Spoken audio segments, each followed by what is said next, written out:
Good morning, everybody. Happy Tuesday. Ben and Woods, 97.3 The Fan. Let's get our heads right, and maybe we'll be the only ones in town. We in the Tier 1s that can get our heads right on a Tuesday. Tony Gwynn Black Monday. Yes, Tony Gwynn Black Monday. It's exactly right. This is when the real Black Monday starts. Yeah, no real news to report out of Petco Park from yesterday. I've got some thoughts on that.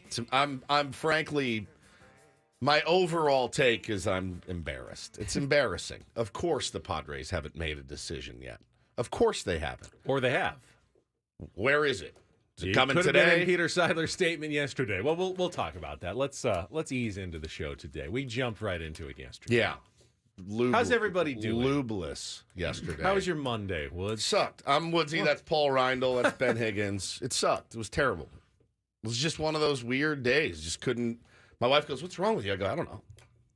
She goes, "You're very melancholy." I go, "I'm not. I'm just quiet." Sounds like somebody's got a case of the Mondays. I had the Mondays like a MFer yesterday, dude. I really did. I don't know what it was. There was really nothing wrong. I was just bleh. It was just a bleh day. I went to the gym. I went home. I made lunch. And then Bo was home sick from school. So I got him. He and I didn't say 3 words to each other. He watched his iPad, and I scrolled my phone and did some work for the show. I was like, "You good?" He's like, "Fine." I'm like, "Sounds good." I mean, it was just a blah day. I don't think I said 15 words last night at my house. It was just one of those weird days. Watched a horrific Monday Night Football game. Horrific. Did that. And then so boring. It was so boring. Stop putting the Giants on television, period. They don't deserve it. And New York does not need 2 football teams. The Giants, have they been prime time every week this week or this season? Yes, and there's more to come. Sunday night, Monday night. It's terrible. They're night. terrible. They don't deserve 2 teams in New Daniel Jones York. is something like 1-13 in primetime games in his career now. $46 million or something that clown makes. Danny Dimes. Well, it's his offensive line. He had plenty of time to throw that pick 6. He had all day. Bo makes that throw. I mean, it was just horrifically bad. Now, I did bet on the Seahawks, so I was very happy. It was an easy win last night, but just a blah Monday. I think a lot of people felt like that yesterday. Baseball season's over. All I could think about all day was what the hell's happening in that meeting? What are they eating? Are they eating? Is there... they had something brought in, right? Fruit? Did they do the old fruit? Oh, I hope there's some Jersey pastries. Mike's Catering. Mike's. When you're going to have a tough meeting, like one that is clearly going to pick at some scabs and there's going to be some confrontation, you got to go with some higher calorie treats, like a pastry, like pastries or cupcakes, something a little more fattening than if he's sitting in there eating peeling the thing. Hey, Bob, I don't know. I get get pretty good. Cupcakes. I just why want. don't you go F yourself? I just want one more. Just give me one more maybe those manager crumble higher. cookies that we had last week. Cravery cookies. Yeah. That's right. Yeah. Cravery cookies. They can bring them in and have a nice big tray. That's all I thought about. I was just sat. I think that's big what I old was. spread of grand old barbecue. Right. I think that's what I was doing. Is I was just sitting and just reflecting. What the hell's going on in there? Who's in there? Is Bob doing his bit where he's kind of rocking back and forth? Is AJ shiftily not looking at Bob in the eye? Are they locked in a staring contest? What's Group Dog wearing? He's got the tweed on, so you know it's serious. Who's this other guy in there? Why can't they make a decision? That's what it is. All these other teams are like, "Hey, this is unacceptable. This sucks." Boom, here's the decision. The Padres are like, "I don't know, let's kick it around for a month or 2." It sucks. So that's really where my head was at, and that's really where it's at today. Yeah, Megan makes a good point. They should just eat ballpark hot dogs if money's so tight. We got anything left from the last homestead? Just bring it in. Honestly, if we went to a meeting Cotton candy's here, a little stale. and they had a big old steamer of ballpark hot dogs, I'd be thrilled if that was the option at a meeting. Yeah, I wouldn't, dude. I wouldn't. Listen, that's just kind of a bummer. Syndicator Baja California says, "Where's all the Marlin gear? Did Papa Peter spank you guys?" So we got some S for wearing our Marlins gear yesterday, right? So some people got the joke. First time ever You ever hear seen a bit? You ever heard Ben and Woods before? By the way, are we ever sarcastic? We ever like to rub it in a We little? did a 3-minute montage when the team won their 4th straight game in September. So just to answer his question, no one reached out and said, "You guys are not allowed to wear Marlins gear." Okay, you're not allowed to do it. No, that didn't happen. A, we were doing a bit. B, we are rooting like crazy for Skip Schumaker and the Marlins. No, we wouldn't be if the Padres were in the playoffs, of obviously. course. I mean, one guy yesterday was like, "My daddy raised me to never, ever wear another team's gear." I'm like, okay, congratulations. Like, our boy is the manager, and he sent us a box full of stuff. I'm like, hell yeah. So, yeah, no, we didn't get in any trouble. We're just having fun. Just having fun yesterday, and going to be rooting for the Marlins. Playoffs start today. I'm giddy. I'm over the moon. I wish they weren't playing the Phillies because I find myself it's a win-win, pulling though. for the Phillies as well. It's a win-win. But I like the Phils too, and there's a lot of players I love. It's a win-win. Whoever wins that series, you're going to be like, great. I'm keeping riding with these guys. Yeah. But that's the beauty of playoff baseball. When your squad isn't in it, you just get to sit back and be a critic. Now they're going to come at you. They're going to come at you online. Well, nice watching from home. Padres fans like, I'm not on the team. I didn't underperform this year. In fact, I overperformed this year. I can say whatever I want about the playoffs. All of us can. What is the rule about wearing other teams' gear? Because obviously, Dodger, you couldn't wear a Dodgers hat. You wouldn't, of course. You've got your rivals and you've got your teams that you absolutely loathe. I've always been able to justify it in my head, at least. Like, I know somebody that played on that team. Sure. Or, there was a reason behind it. It's not just because it looks cool. Yeah, Matt says, I was born in Philly. That's my excuse. Yeah, he's a Philly guy, so he's going to be rooting for the Phillies. This is the beauty of sports, though, guys. I think, I've got some teams I'm rooting for in the AL. John down the hall, it was born and raised in Minnesota. Now, he's also adopted the Padres as his team he really cares the most about. So, for example, yesterday he's like, "Oh man, Twins are in the playoffs." I'm like, "Yeah, who are they playing?" And he goes, "Oh, I don't know."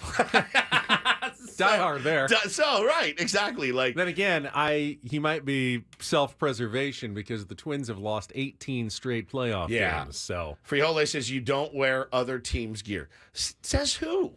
No, for a bit, especially. And if our buddy is the manager, hell yeah, I'm going to support that guy. Earlier this year, and he watches the show. Yeah, he's probably watching right now. Hi, Skip. Hi, Skippy. Earlier this year, you and I, Woodsy, we played golf against Matt Strom of the Phillies. We made a bet on that golf match. Whoever won, if we lost, we would have to wear a Phillies shirt or a hat sucked on our YouTube stream. Oh, it would have sucked. I would have had to rock it. Oh my God. By the way, that was after they beat us. Yeah, correct. Which would have really double sucked. Now, we actually had to settle with that. We ended up wiping the floor with him and his brother, so we didn't have to worry about it. The original bet was he goes, "All right, if me and my brother win, you guys got to wear a Dodgers hat." Yeah, I said, on your no, YouTube there's show. no chance. Nope, there's ain't happening, buddy. It will live forever. The internet lives. You got to go to Petco Park with a Dodgers hat. I'm like, No are chance. you insane? I'd rather do the spandex. I do think that if your team is eliminated and not in the playoffs, you're allowed to pick another team to root for during the postseason. Frijoles says you can, but you just can't wear their gear unless the manager sends it to you. There's my caveat to that. So, but no, he says I can see whether you rep a homie or where you're from, but other than that, nah. Yeah, exactly. What if your homie is a Dodger? I'm not wearing it. If Skip was the manager of the Dodgers, which you never know, it absolutely could happen someday. I told him before, I go, if you take that manager's job, I'll kill you. I'm not even, I'll kill you. He started laughing. I go, bro, I got it. You're my mortal enemy. He's like, oh no, I get it. But he did play there, played for the Dodgers for a while as well. But no, I'm excited, man. The playoffs are here. We're very, very excited for playoff baseball. It's super fun. We'll go through the matchups today. I will say this, man. If you like to bet on baseball, and I do, betting the playoffs is the hardest thing ever. I mean, it is just, you'd think it wasn't, but they're all the home teams, all three games are going to be at home. You got to factor that in. You got to factor in. Interesting. I know where you're coming from, but let me throw it the other way. I think betting regular season baseball is one of the hardest things because so easy. So much easier. You can never tell, though, when a team is absolutely 100% selling out to win a game. Is it going to be a Sunday lineup? Are they giving a couple of stars the day off? You don't necessarily know that. In the playoffs, Well, on Sundays, you got to be a little more careful. Well, you do. Yeah, but in the playoffs, at least you know. Both teams are going to put the best lineup, the best pitchers in the highest leverage situations, and you evaluate and you go, I think this team at their best is better than this team at their best. In the regular season, you got to take a lot of factors more into play. Like, are they going to be careful and limit their starter to 80 pitches today? How fresh is the bullpen? In the playoffs, you can throw a lot of that out the window. They're going 100%. Honestly, the only team that cost me money this year was the San Diego Padres. No kidding. Every other team that I kind of rode with, I won money off of. The Padres were the toughest team to bet all season because you didn't know who was going to show up. Playoffs get here, Ben. The weirdest stuff happens. Oh, you know what else is weird about the playoffs? Mookie Betts and Freddie Freeman could go 0 for 8 in Game 1, and Austin Barnes, who batted .069 this year, can hit 3 home runs. That's the weird part that you just can't factor in the playoffs. Like Trent Grisham last year. But, I won a ton of money on the Padres last year in the postseason because I bet them to win every game that they played. Phillies series cost me a little bit, but I won some money up until then. But playoff baseball is just it's great without putting one nickel on it. You know what I mean? It's just always good. It's my favorite of all the playoffs, and it starts today, and I just can't wait. I want to sit on my ass and watch playoff baseball all day. Well, we don't have any favorites on this show, as we just spent the last 10 minutes talking about Skip Schumaker and the Marlins, but Skip Schumaker, I think he's watching because he just texted me back from earlier this morning. He'll be joining us at 7:40 today. Nice. All right. We got a manager on the day of a game. Is that right? MLB playoffs joining us. Find the Marlins hat. Go find the Marlins hats. We're putting them back on for the show here. All right, that's one guest. We got Jesse Agler. So we have a Major League Baseball manager that's managing the playoffs coming on this program today. And we've got Jesse Agler at 8:35 to wrap up the season, our final Tuesday chat with Jesse here in 2023. All guests on Ben & Woods appear on the Premier Chevrolet of Carlsbad fan hotline. Save money the right way with Premier Chevrolet of Carlsbad. Visit them today in the Carlsbad Auto Mall. Chevrolet, find new roads. We'll get back to things like Take on Woods. We ended up banging it yesterday, talking about the end of the season and everything that was going on. But we'll have our regular features, including Daily Ditty is up next. Woods picked the theme yesterday. Artists who met an untimely demise. How very dark of you. Paulie will make a selection today, and then we will be rolling here on a Tuesday. Tony Gwynn Black Monday on San Diego's #1 sports station. Let's get our first check of traffic with Kelly Danick on San Diego's #1 sports station, 97.3 The Fan.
Always reminds me of, gentlemen, does it remind you of what it reminds me of? What movie does this remind you of?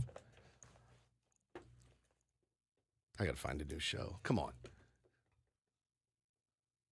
Animal House. Are you kidding? It's like iconic scene in Animal House.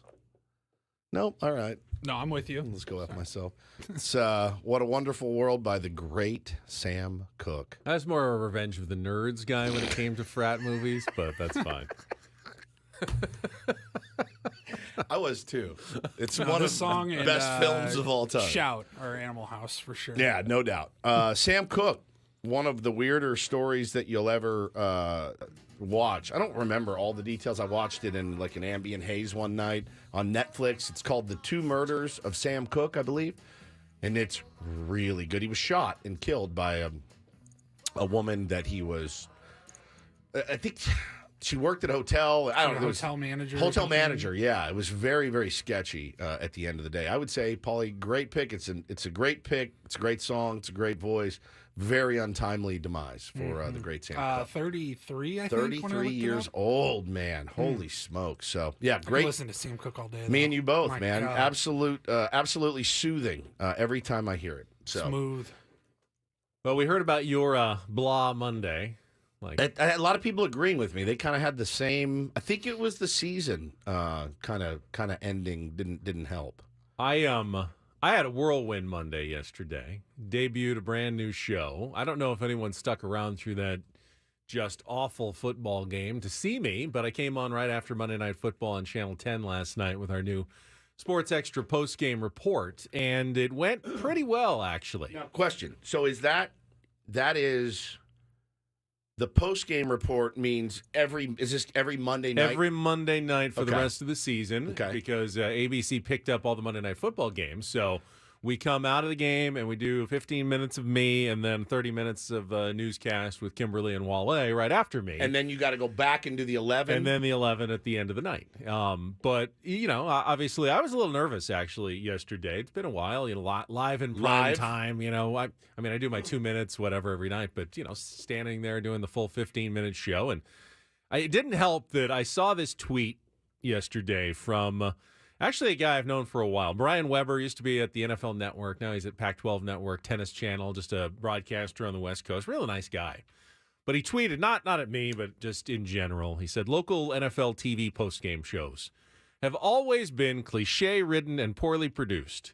But whatever they're slapping together here in L.A. after Sunday Night Football is so terrible it belongs in its own category. And it just made me like, oh, my God, is this going to be an eye roll thing? The local sports guy comes on after Monday Night Football and does his thing. I didn't want to do it the way so many other of those shows just bring on, let's bring on former NFL players. Sure. So we'll get Eric Weddle to come in and, break down the game we just saw. Who wants to break down that Seahawks-Giants game in San Diego?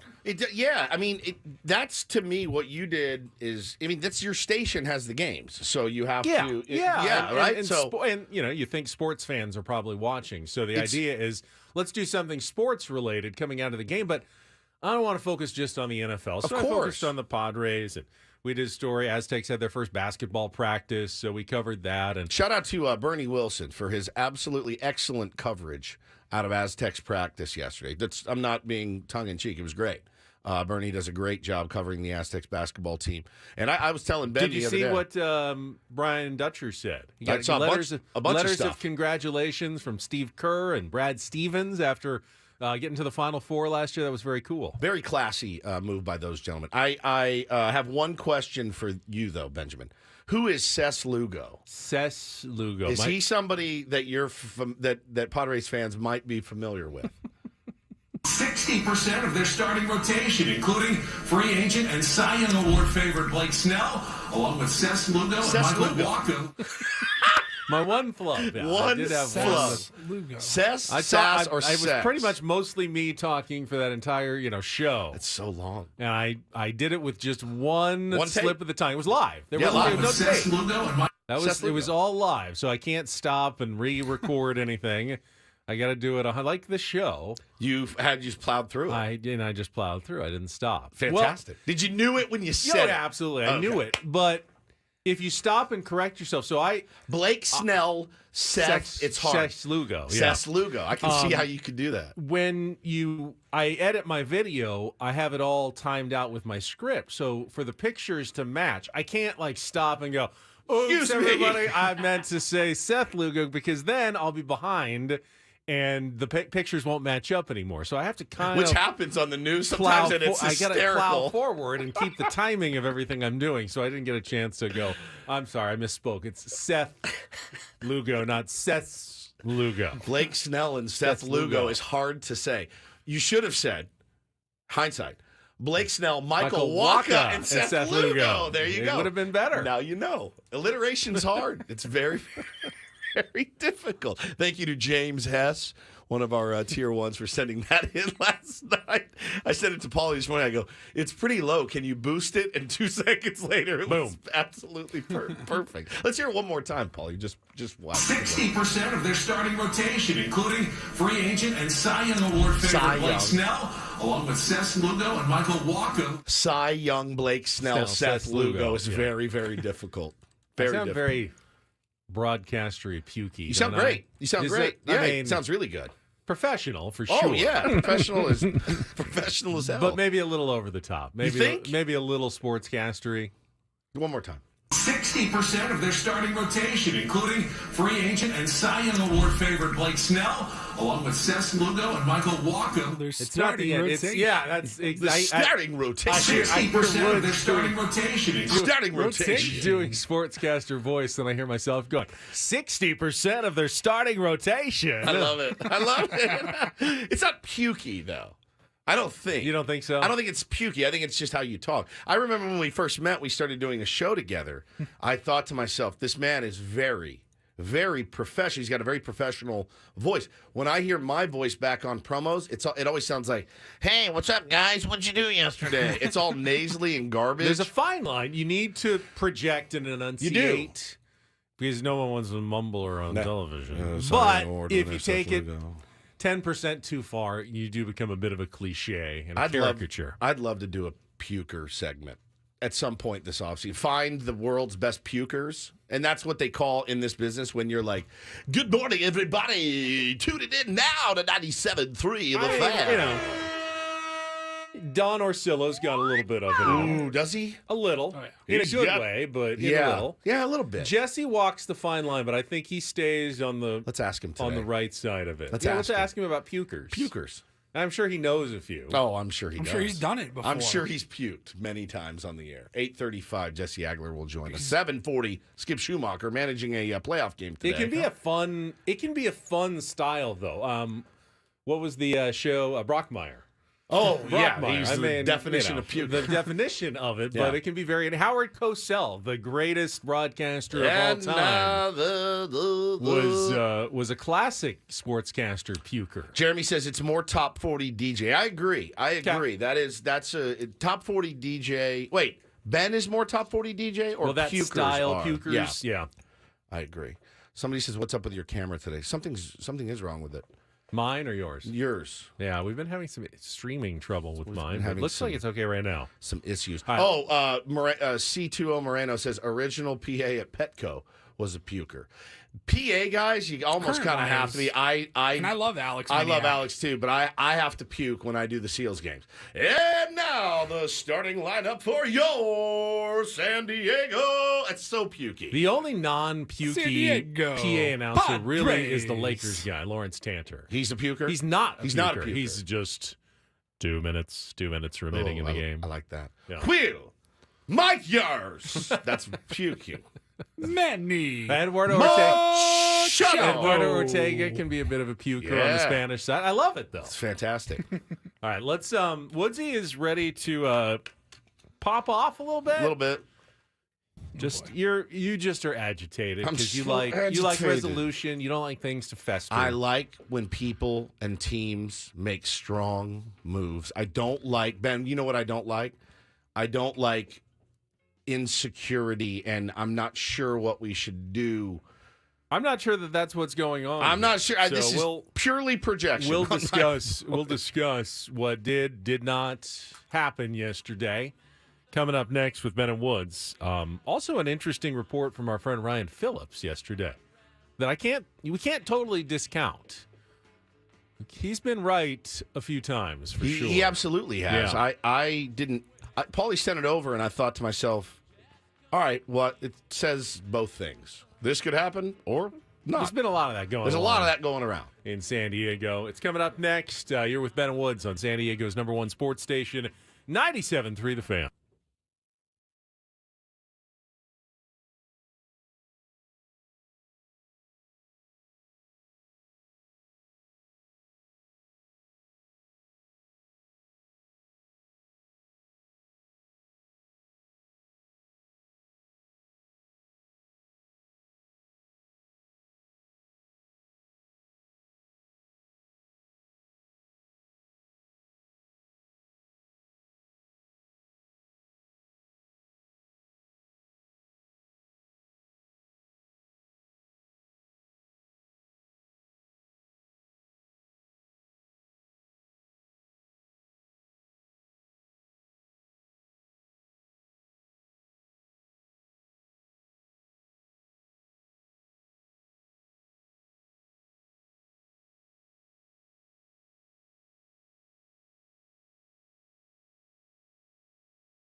All right, just me and Paulie on the stream, I guess. Welcome back, Ben and Woods, 97.3 The Fan. Ben's having some issues. If you wanted to see him, Skinny Ben, you can't. What's the deal? What's going on? Intermittent Wi-Fi issues. There, I'm back. Hi again. I'm here on radio, though, 100%. And this segment of Ben and Woods is brought to you by the Golf Mart. Love the Golf Mart. I do Huge too. fan. I do too. Been there many a time. I've been supporting their bottom line for many years now. I see Mr. Sunshine in the chat. How's Preller Watch doing for everyone? Let's talk about this, because I kind of think it's over, and I think it ended almost 24 hours ago when we got a statement from Peter Seidler. I said it yesterday. I know you like credit. I'm going to give you credit where credit is due. We'll do that. I thought you were insane when you said this yesterday. I literally thought you were insane. We will talk about it right after this check of traffic on 97.3 The Fan. From the Premier Chevrolet of Carlsbad Traffic Center, part of the Premier Auto family, here's Kelly Danick. Traffic is sponsored by Valvoline Instant Drive-Thru Oil Change, a 15-minute instant drive-thru oil change. Well, guys, if you need to head out of the South Bay, please give yourself plenty of extra time this morning. North 5, North 805, busy. In fact, this has everything to do with North 805 transition to North 15 being closed, all due to a fatal accident that happened around 5 o'clock this morning. Pedestrian was struck and killed. That's North 805 closed at the northbound 15. So naturally, folks are heading over to northbound 5 as an alternate. So that's getting crowded. And thrown into the mix, there's a crash at Mile of Cars Way. That is over to the right shoulder. Also, collision on westbound 54. This is just before National City Boulevard. Couple vehicles involved in this one. It's in the center divide. Stop by in at 30 San Diego Valvoline Instant Drive-Thru Oil Change Centers. You don't have to get out of your car. It usually only takes 15 minutes or less. Visit SoCalOilChange.com for discounts, locations nearest you. Valvoline Oil Change Centers are open 7 days a week. I'm Kelly Danick with Ben & Woods, San Diego's #1 sports station, 97.3 The Fan. All right, you're going to give me some credit? I will am. Stand here and take your credit. About 24 hours ago-ish, we got the statement from Padres chairman, CEO, or Padres chairman and owner, Peter Seidler, that basically said, if you the important lines in it were, I'm going to trust the leadership crew here to make the right decisions, leading us forward to win a championship in 2024. So our current leadership team continues to have my full support, and I've asked them to perform a thorough assessment of our organization beginning today. Okay, so that meeting then actually did happen, the thorough assessment meeting. I don't know who was in it. No one has confirmed it. Do we even know that it happened? Why do you? We do. He said it happened. It starts Who said today. what? Peter. Well, no. He said the evaluation He said starts a today. thorough assessment begins today. Right, a thorough assessment. That, to me... That says meeting. An assessment is like maybe a weeks-long process in which you hold many meetings with many departments and figure out, what we've been doing operationally that we're not doing correctly, So you that don't we need think to be doing better. You don't think there was a face-to-face I don't know yesterday? if there was or not. If there was, just a quick Zoom announcement from Peter or whatever, like, okay, here's what I want. I want you guys to stick together, and I want you to do a full evaluation and report back to me on what we need to be doing better. Yeah, I don't know that Kevin Acey or Dennis Lynn were waiting on the corner outside of Petco Park and making sure, Bob Melvin People drove went in and out. Yeah, AJ Preller showed up. Didn't see anything, didn't hear anything. We don't know that a meeting happened. We don't know it. I assumed that it would. I'd be surprised if there wasn't some sort of I'm sure there convo. I mean, there are meetings on the day after the season in every organization in baseball. Even the players show up for their last day. There's exit interviews. Yeah, there's always something that happens the day after a season. Well, so I think my general issue is this. Meeting, no meeting, leadership group, whatever. If Bob's in there, I don't know. If AJ's in there, we're probably pretty sure he is, Eric Grupner. And then there was another name of a guy I'd never heard of from the equity group. That was going to be, 2, 3, 4 of those guys were going to be responsible for doing this thorough audit. You can't do a thorough audit in a one-day meeting, though. But again, as I mentioned yesterday, it wasn't like we needed the season to play out to see how the season went. If you look back at the tumultuous season, you should have been making your evaluations, should have been getting an idea of what needs to happen, what is going wrong, what has gone wrong, and what's probably going to continue to go wrong, right, if current leadership stays. So I just I think the bummer is, and you were right. You said it. You go, this statement is all we're going to see today. I said, there's no way. He's letting us know the axe is about to fall. Some heads are about to roll. Nope, nothing. And everyone's kind of left in limbo. I read you the Dan Zamborski tweet yesterday, saying, well, the Padres, and we had Jordan Schusterman on from Cespedes Family Barbecue. He goes, I don't understand it. I don't understand. You're telling us what we already kind of knew. You're letting us know this is the meeting about the meeting that you're going to have. And it just didn't make a lot of sense to me or really anybody else. So I think, man, it makes me a little bit nervous in that these guys don't really know what they want, really what they're doing. You saw in other organizations around baseball, hey, this didn't work. I'm sorry, but you're out of a job, Buck Showalter. I'm sorry, but this isn't working. You're out of a job, Phil Nevin. And I will be the first to admit, I'm really surprised Perry Manassian has a job. I really am. I mean, I feel like if there's a fall guy in baseball, Phil Nevin is wearing the fall guy hat right now. Just like every manager. Just like every manager. Yeah, 100%. Perry Manassian keeps his gig, but Phil Nevin doesn't. That doesn't make sense to me. I'm sorry. Well, he was set up as an easy fall guy. Oh, 100%. Brought in as an interim guy. Kind of tentatively given another season because they didn't have, better options. So he said, well, why don't you come back and see what happens in 2023? He was always set up. If they didn't make a miracle playoff run, it was always going to be Phil Nevin who essentially took the brunt of that. Now it's funny because they went out and made moves, and you couldn't have made worse moves. Their moves may have been worse than the San Diego Padres moves at the deadline, and that's saying something. That's really saying something. They tried, and it went in the crapper so fast that they started to DFA guys. Guys ended up on other teams a couple of weeks after. It was as bad as it got. So. But the Giants said, hey, man, I know you won 107 games last year. You're gone. This is not going in the direction we want it to. Other teams have a clear picture of what they want to do.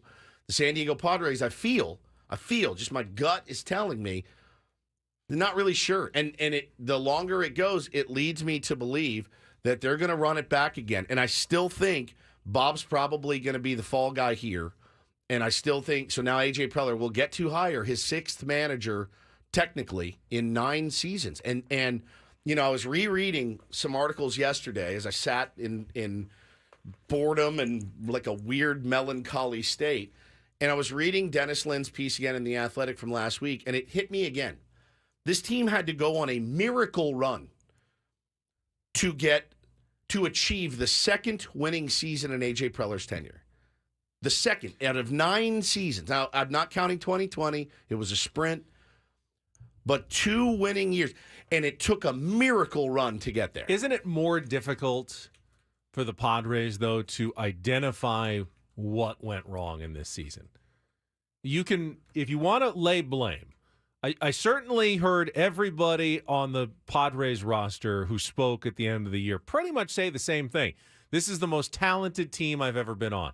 I've never been on a team with a collection of more talent. Sure, I heard that too. And in some ways, that's a credit to A.J. Preller for putting a ton of talent together, and an indictment of Bob Melvin for not being able to get the most out of that talent. But that doesn't necessarily feel to me like the right answer, that we're putting this all at Bob's feet because why? When I look at it. When you talk about the fractured relationship between those two, it's not 100% AJ's fault. It's not. I mean, I think Bob Melvin takes. It's not 100% anybody's fault. Yeah, correct. I think Bob's got to take some ownership in that as well, and I don't know if he is or has or will.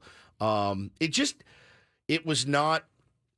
I'm not a bloodthirsty guy. I'm not the guy that's like, he's 0-4. He's got to go.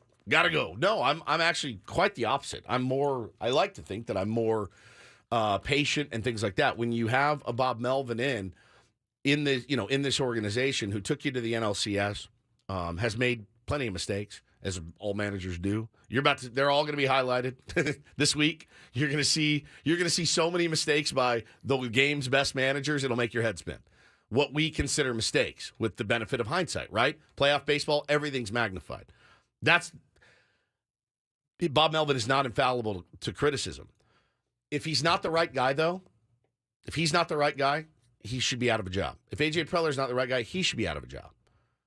What's the holdup? You know, when you look at the overall picture, 9 years is a long time to figure something out. And to need a miracle run to get your second winning season. Winning, not winning, just a winning season, 82-80. You needed what was their streak at the end of the year? 20-7, 14 of 16. Right. Like, that's bananas to me if you look at the whole picture. So I wish that some stronger moves were being made right now. I wish there was a more clear path as to what this team wanted to do. You can say all you want. Well, and for all we know, well, you can say all decision you was want. made, and we got a press release on the way later this morning. Could be, yeah, absolutely. I won't feel like an idiot. I But heard there was nothing coming out of Petco yesterday. I mean, the only thing I saw yesterday was let's see. I got a report, Ben, from MLB insider Jenna Tolles. I'm not familiar with her work. I'm not as familiar with her work as I used to be. Says sources, the Padres are holding on to A.J. Preller with the ultimatum of a playoff berth next season. Bob Melvin has been granted permission to speak with the Giants about their managerial vacancy, but the expectation is he will be back. That, again, is from Jenna Tolles. Jenna Tolles. Jenna Tolles. Mm-hmm. And then Seymour Butts did also weigh in yesterday. They want to be aggressive almost immediately when the postseason starts. Yeah, those are obviously, trolls. But no news to me is a little bit weird when there are moves happening to improve ball clubs right now across the country. And we're still deciding, what do we need to do? Should we do anything? If not, how do you sell that? Do we really know what is going on at all behind the scenes, though? I mean, the reporting and I'd love the talk. I mean, even when Eric Grupner came on with us, you're hearing about the payroll scale back, and just the math tells you that they can't afford to bring back a lot of these players, Blake Snell, Josh Hader, maybe not even Juan Soto. Yet our friend Ryan Phillips from the Big Lead, who, and I don't know who his sources are particularly, but he's definitely got a couple of people who share information from inside the Padres organization with him. He downplayed. I can't, my computer's not working, so I can't call exactly up what he said if one of you wants to give it word for word. Yeah, but no problem. He essentially said that this alarm bells, the financial situation's not as dire as people are painting this picture lately, and they are still working on Juan Soto's extension. So our buddy Ryan Phillips said yesterday, as of now, the Padres' plan is to keep Juan Soto and extend him. I've been assured the money is there to do so. Things aren't as dire financially as some are claiming. But if they get blown away by a trade offer, they would certainly consider it. It would be stupid not to. The long view is that they have a number of big contracts, but also have a wave of prospects coming soon. That's why they pushed guys so hard in the minors this year. Those cheap contracts should offset the big ones currently on the roster. Well, and that's fine and dandy, and that's what we've been looking for and what we've been needing here in San Diego. And it's not like they haven't tried it. It's not like they haven't brought up the Eric Lauers, the Joey Lucchese's of the world. That was the hot talent lava, and it never materialized. It never did. I mean, they've all caught on other teams and played okay. I mean, Eric Lauer had a bit of a moment, but he was also the final day of the season starter against the Cubs. Ryan Weathers was that for the Miami Marlins. We took him 6th overall. Okay, I understand that, hey, these guys are going to be good. Now, do we agree that pushing guys up quickly through the minors always works? I haven't seen that to be the case. That, to me, smells a little... Worked with Tatis, but it doesn't work with everybody. Yeah, right. I mean, who else has it worked for here? Who else have we just ramped up through the minors? I mean, the way things are going, Ethan Salas could be your starting catcher on opening day. I have no idea next season, but they pushed him along. And look, I love it. I think it's great if they're ready, but it doesn't mean that it'll translate at this level. But How many 4A guys have we seen, Ben? I don't think this is some big change in the plan, though. If you go back, even to the start of signing Eric Hosmer and Manny Machado the first time, and adding to the payroll, I think the idea was, and then, as the decade goes on, we're going to use the minor leaguers to then augment our talent in a more affordable way, because we're going to have a lot of high, payroll responsibilities later, and we're going to have to rely on some of our younger talent. So you got to hit on these free agent signings early, and then you got to hit on your minor leaguers in 4 or 5 years. And we're kind of hitting the crossroads here, where you're nearing the end of what you can accomplish financially. You can't really add to the payroll anymore. In fact, you may have to come back a little bit to earth. But hopefully, soon some of the minor leaguers that you've been building back up will be able to help your team. And that's always, I think, kind of been the strategy for A.J. Preller and Peter Seidler, that's how they envisioned it being sustainable. It wasn't sustainable like, all right, 255, then 285, then 330, and then 400 million payroll, then we'll do 475. That was not ever the strategy. It was always ramp it up now, and then as things get more expensive, we replace some of the expensive players with young guys that we've built up to kind of even things out. That was the idea from stage one. And that was the idea years ago when AJ was hired. Well, they didn't spend a lot. Yeah, they did. They didn't spend a lot early. They went out and they made the big splashes, and I think a lot of fans could see right through some of those moves. The Derek Norris, Will Middlebrooks, Matt Kemp on one leg. You could see right through those moves, right? And I think a lot of fans did. Sure, it was exciting, and you nailed it this morning before the show. You said the one thing A.J. Preller has done really, really well here, and you can talk about his scouting acumen and everything else. But one thing he has done is he's put this team on the map a little bit. Yes, he has. And people talk about the Padres now. They are light years ahead of where they were when A.J. Preller took over as general manager. Like him or hate him, A.J. Preller has made the Padres into a relevant force. And so has Ron Fowler and Peter Seidler as well. Can't do it without support of ownership. But I'd much rather be the Padres now and frustrating than 10 years ago in 2013 going nowhere and doing nothing. For sure. We'll play some Take on Woods, continue this discussion next year on The Fan.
All right, Paulie's figured it out. I think I'm back up on the YouTube stream now. I think we're locked and loaded now. 7 o'clock hour with Ben and Woods on 97.3 The Fan. Still discussing the Padres and what they are or are not doing at the end of this season. They didn't do anything yesterday, at least nothing publicly that we're aware of. And while I say, a thorough evaluation is not something you can do in one afternoon at Petco Park. You can't assess an entire organization in 2 hours. So it's also something you can't take months doing. Why did other teams make the moves that they made? And I don't know enough about the Giants, the Mets, the Angels. I know a little. But it sounds maybe like I'm calling for Bob Melvin to go. But if he is going to go, the longer you wait, it's kind of like signing free agents or the trade deadline. When a guy you want is off the market, well, then he's off the market. There's nothing you can do. I think for better or worse, the Padres refused to accept that they were out of it and kept all their focus on trying to get that miracle into the playoffs. And they said, as soon as we're eliminated, then we can start assessing what went wrong and figuring it out. But they weren't eliminated until Friday. So while the Mets have known, well, I'm just telling you, I get the sense that they all decided to stick their heads in the sand and let's just keep, if they had not gone on a September run, if they had lost, 5 of 8 to start September and were eliminated 3 weeks ago, I'm guessing the decisions would have come a little faster. I do think their run at the end of the season kind of slowed down the process a little bit. They wanted to go all in on how well they were playing, and it's hard to talk about blame and what's wrong with a team when your team is the hottest team in baseball and playing really well. It clouds your thinking a little bit. It might actually not be a good idea to make decisions when things are going really well, because it sort of makes you forget about all the things that went wrong earlier in the season. So in a way, it's possible it was a good idea to just, all right, let's calm down a little bit for a few days before we just get too excited about how we played in September and forget about all the things that happened from April to August that got us into this mess. I do get the sense, though. That Bob will probably go. I just have the feeling that Bob will probably go, and then there will be another manager in. And I don't know if the same problems. You get that feeling from media reports, though.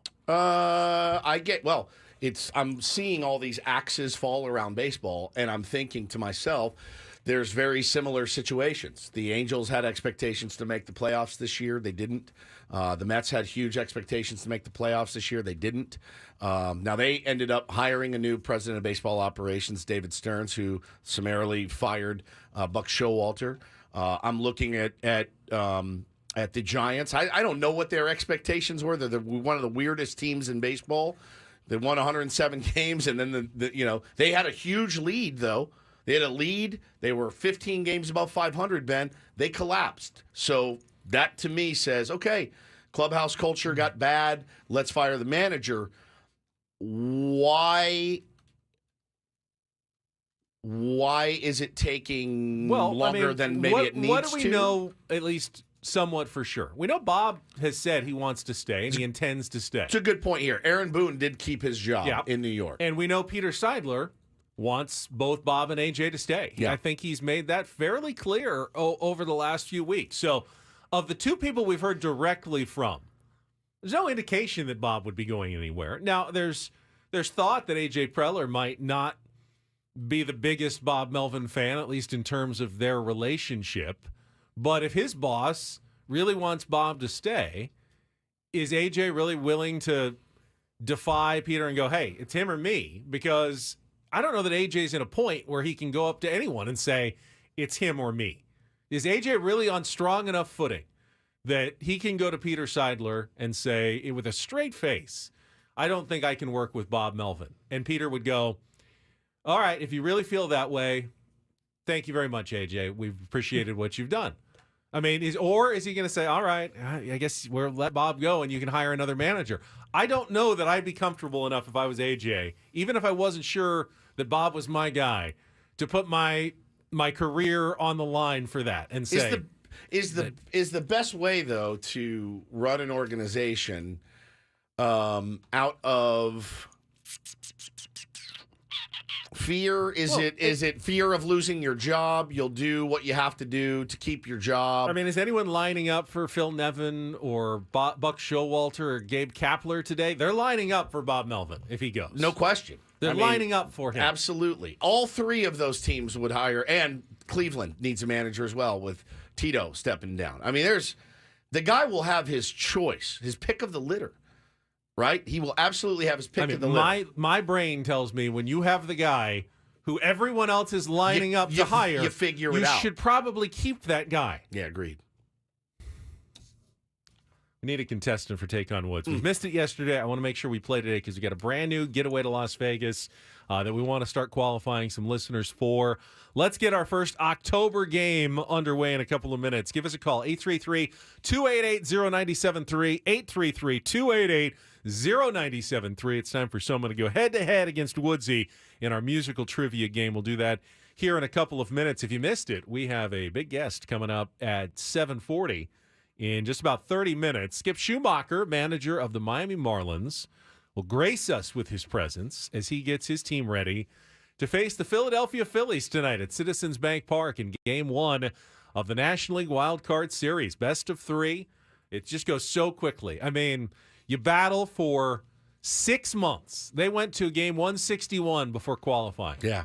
You lose twice, it's done. Your season's over. It's gone. It's a blink. Crazy. You have to come and play your best baseball for the next 3 days.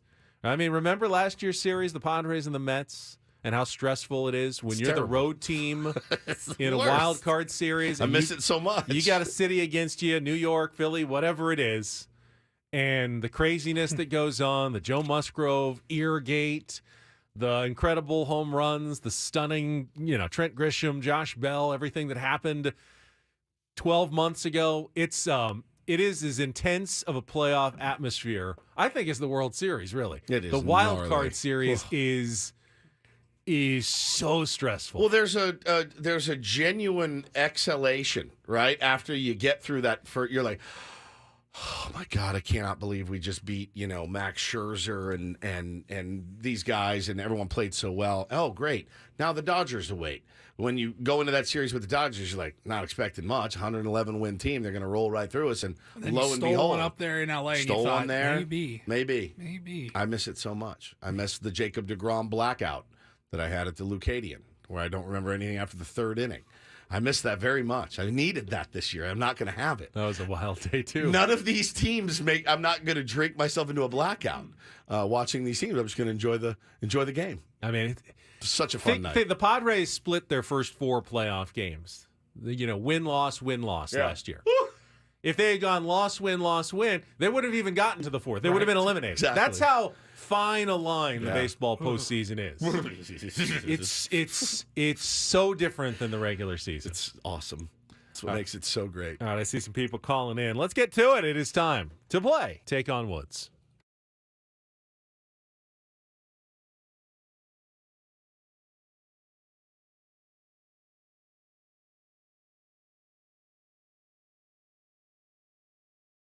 All right, Paul has put it on me to decide. We got callers. Let's go with Eddie. Eddie, are you there? I am here. You are our contestant. Guys. Congratulations. All right. You're the guy. All right. Woods has left the studio. You'll get to go first in our 5-question musical trivia challenge, and then Woods comes in.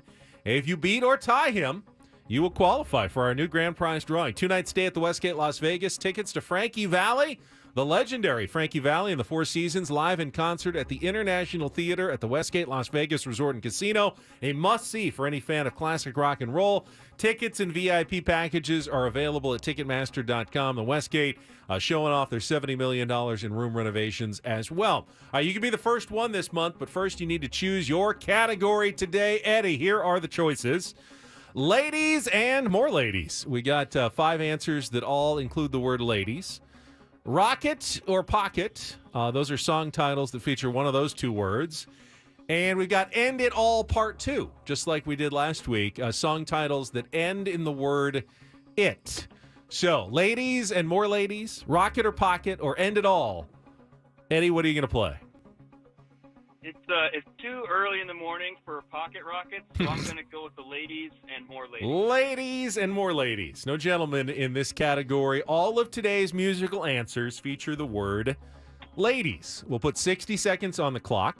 Paulie will play our 2-second song first. You got to identify that with the title and the artist to score that point, and then I'll go on with the rest of the questions. Pass if you don't know an answer. Sometimes we can come back to it and give you another shot at the end if there's time remaining. Eddie, are you ready? Yes, sir. All right, here we go. 60 seconds on the clock. The category ladies and more ladies. Your time begins when Paul plays the music. Good luck, Eddie. Let's take on Woods. Ladies, not cool in the game. Correct. Beyonce said, if you liked it, you should have put a ring on it, in which 2008 mega hit. All the single ladies. Correct. All the single ladies. Which Canadian band vaulted to prominence after the 1991 release of their surprise hit, If I Had $1 Million? Naked ladies. That's correct. Beastie Boys made a baseball reference in which 1989 single singing, I've got more hits than Sadaharu O. Repeat that? What was it? You're cutting out. I think I heard I think you got it. I'm going to give you the last one. Trace Adkins topped the country charts in 1997 with which ditty? About a suburban girl falling for a different kind of guy. High maintenance, low maintenance, high maintenance. We've Am I got, thinking of I heard low maintenance, high maintenance. That's not it. yeah, we've got a bad connection. It was a bad timing for it. Eddie, 3 seconds. we're running out of time. I'm giving you the first four. Give I him think I four, heard give you him ladies four. on Beastie Boys. I did not hear the last answer. Sometimes the phone is your biggest enemy. The last answer for Trace Adkins was Ladies Love Country Boys. I did not hear that at all. I did not hear that, though. We got Ladies Night, Cool in the Gang, Single Ladies, Bare Naked Ladies. Eddie, either hang on the line or just hang up and call back because you Hang might on win. line, You hang might on win line, this hang on one. line. You might win this one. Let's bring Woods back in. See if he can top 4 in our category today. He doesn't get the category. It makes it a little tougher for him.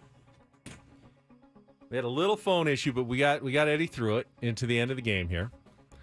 All right, let's reset our 2-second song. 60 seconds back on the clock. Woods, your time begins when Paul plays the music. Good luck. Let's take on Eddie.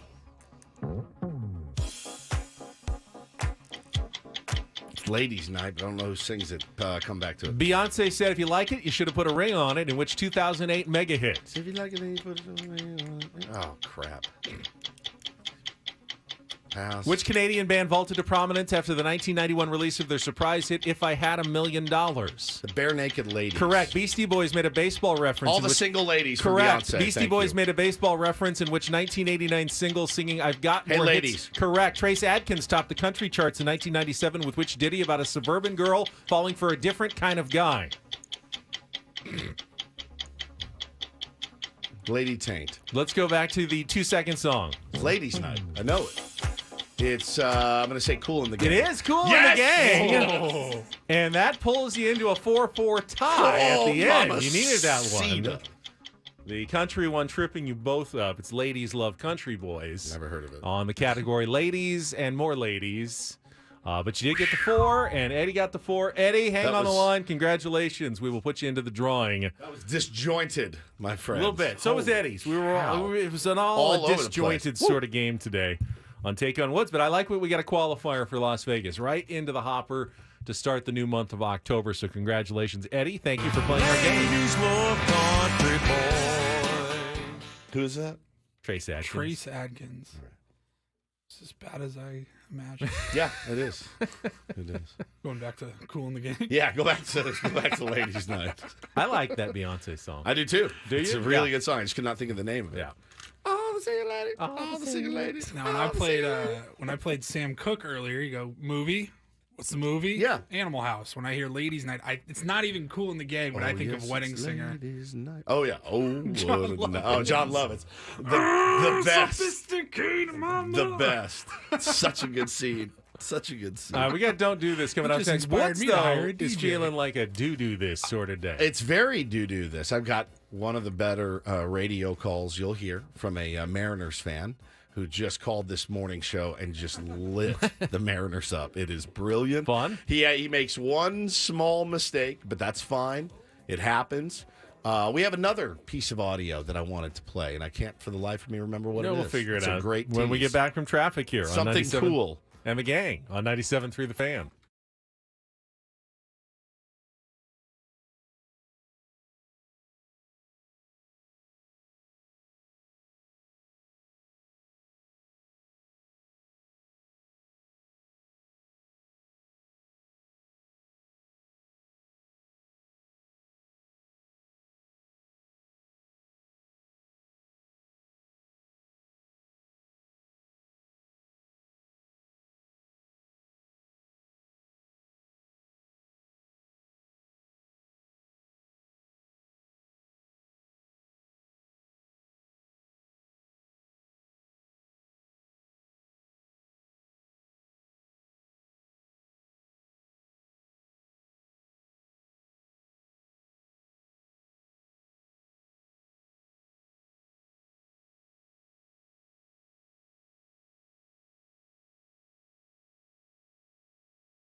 and live here on 97.3 The Fan. I'm talking about the NFL. You can also get them on the Odyssey app. This Thursday, listen to the Bears and Commanders. Yeah.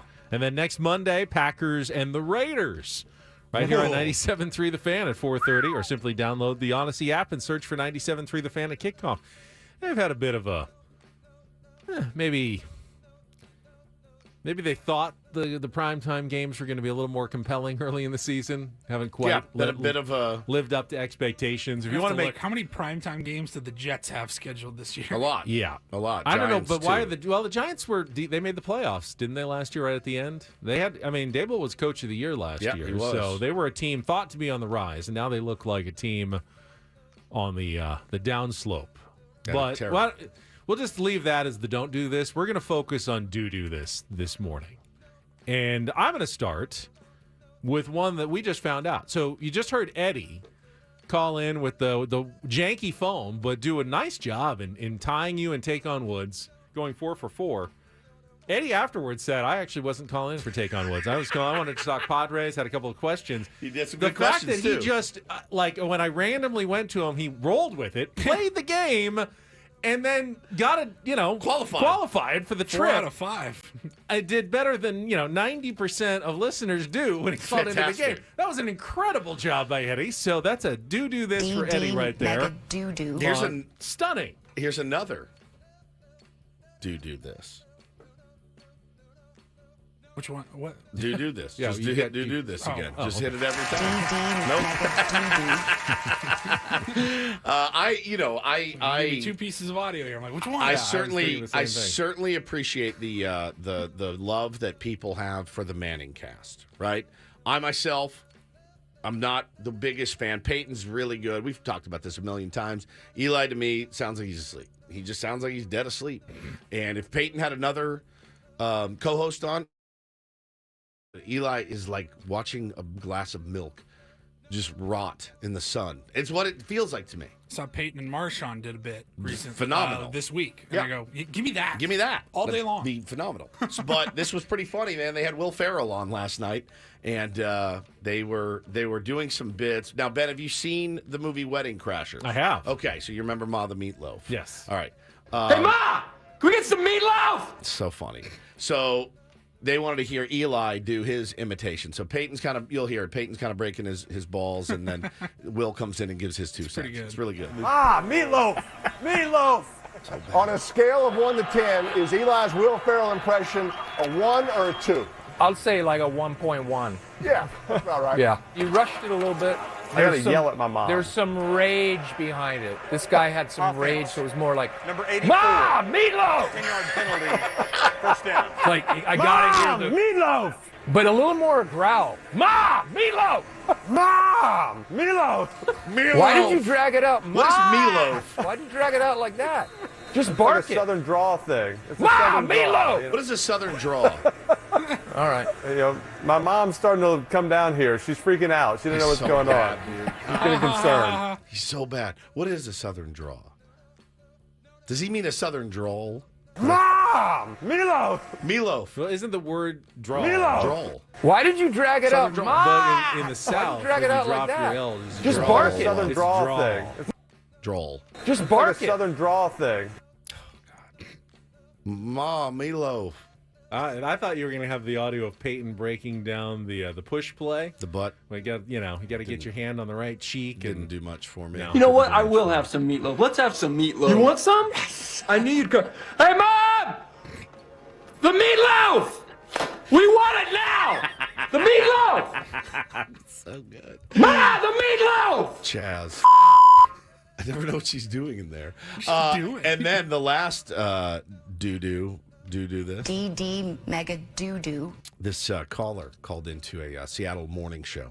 And Ben, he was, as they say, fit to be tied about, just what's gone on in Seattle with ownership. This could be, just picture somebody calling into Ben and Woods. It's the same. It's all, their numbers are like similar. So listen to this. Mark in Maple Valley. Yeah, Ben, say, let's go to Mark in Maple Valley. Let's go to Mark in Maple Valley. Hey, this isn't going to be popular, but I'm going to speak the truth. The problem with the Mariners is the fans, and here's why.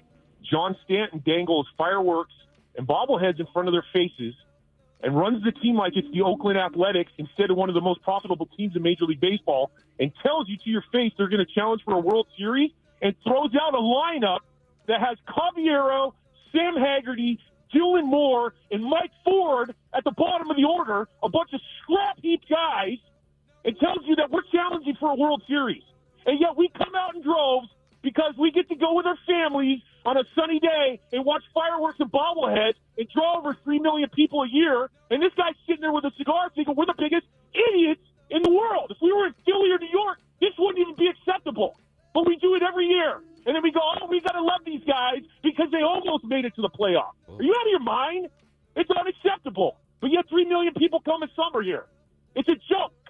And until someone holds this guy accountable, until Jerry Dipoto to take his analytic nerd and get the hell out of Seattle and get a guy who can hit 40 bombs that plays first base or right field or left field, maybe we'll make the playoffs.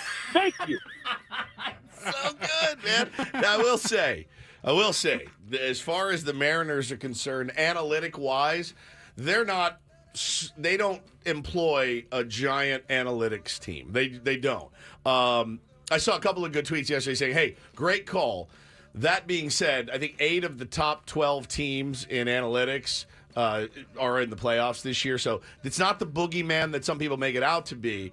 So I think other than that, guys, I think he absolutely nailed that call. I'd like to do an analytical graph on that call, on the intensity of the caller, because it was a pretty much kind of straight line trajectory up, and then he got right at the top and then kind of kept it up there at the end. Listen how he can you play it back just a little bit, Paul? Oh, yeah, please. Hear how he really ramps up the intensity very consistently on a straight line. Dylan Moore and Mike Ford. Here, we'll start it a little back. Yeah, start and back. runs the team like it's the Oakland Athletics instead of one of the most profitable teams in Major League Baseball, and like tells you to your face they're going to challenge for a World Series, and throws out a lineup that has Caballero, Sam Haggerty, Dylan Moore, and Mike Ford at the bottom of the order, a bunch of scrap guys, and tells you that we're challenging for a World Series. 8. And yet we come out in droves 9. because we get to go with our families on a sunny day and watch fireworks and bobbleheads and draw 10. over 3 million people a year. And this guy's sitting there with a cigar thinking we're the biggest idiots in the world. If we were in Philly or New York, this wouldn't even be acceptable. But we do it every year. And then we go, oh, we got to love these guys because they almost made it to the playoffs. Are you out of your mind? It's unacceptable. But yet 3 million people come in summer here. It's a joke. And until someone holds this guy accountable, until Jerry Dipoto to take his analytic nerd and get the hell out of Seattle and get a guy who can hit 40 bombs that plays first base or right field or left field, maybe we'll make the playoffs. 10, 11, 12. All right. I mean, my man's not wrong, dude, and it's similar other than, we have superstars here. And I mean, when the Mariners players themselves are voicing frustration, like, hey, look across the freaking way at the team that just made the playoffs in the Texas Rangers. They added Max Scherzer. They added a ton of names. I mean, they've spent $800 million or something in the last 2 years. It's got to be tough in that division knowing, hey, man, we're continuously falling a game or two short.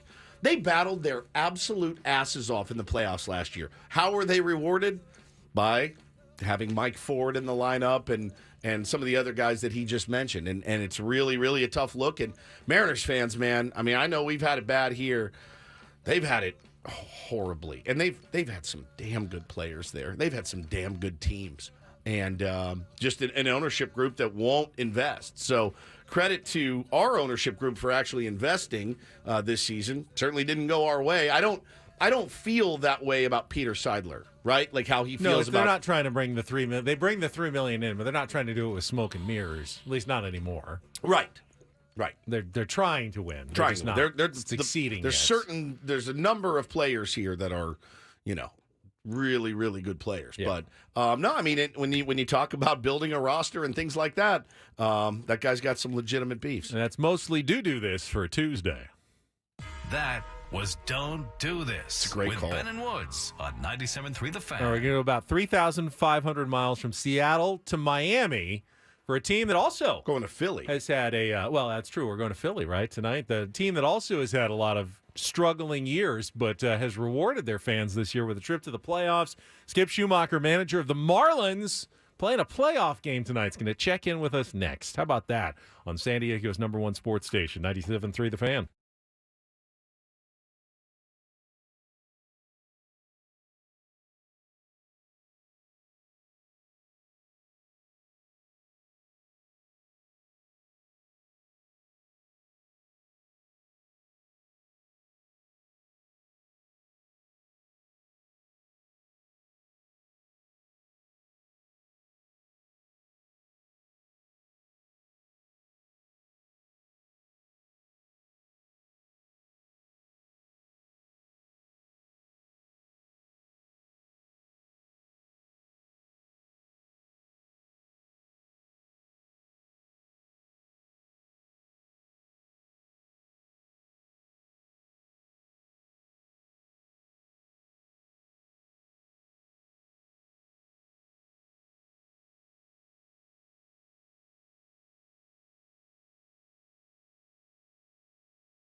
The Marlins hoping they're going to party like it's 1997 That's or right. perhaps 2003 this month.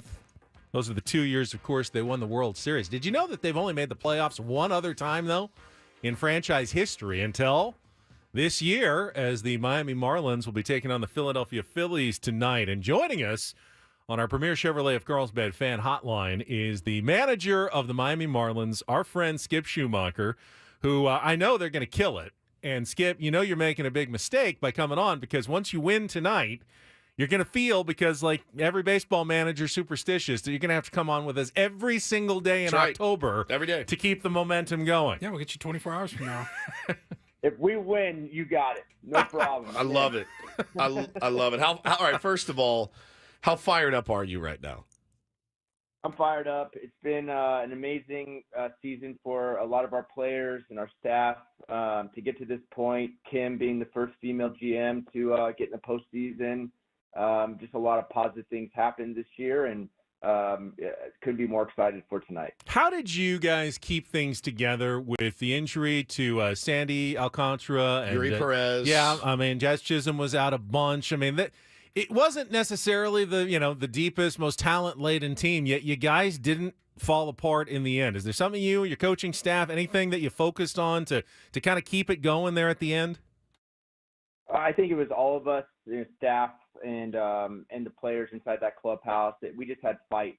We didn't have, we were out talented, I guess, from a lot of people would say, for the most of the year, as far as the superstar names or people who haven't heard a lot of our players before. But these guys play as hard as they can every single night, and they post.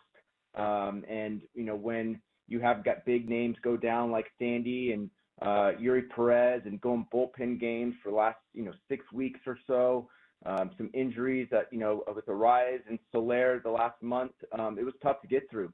But man, these guys fight, and as a manager, that's all you can ask for. Talking to Skip Schumaker here, manager of the Miami Marlins, not Florida, here on Ben and Woods this morning. I wanted to ask you, too, how is the health of your team going in tonight? Like Luis was hitting the other day on one leg. How's he feeling?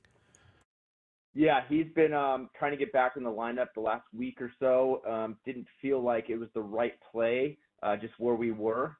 If we needed to go back to New York after that debacle, then he would have played. But I think we are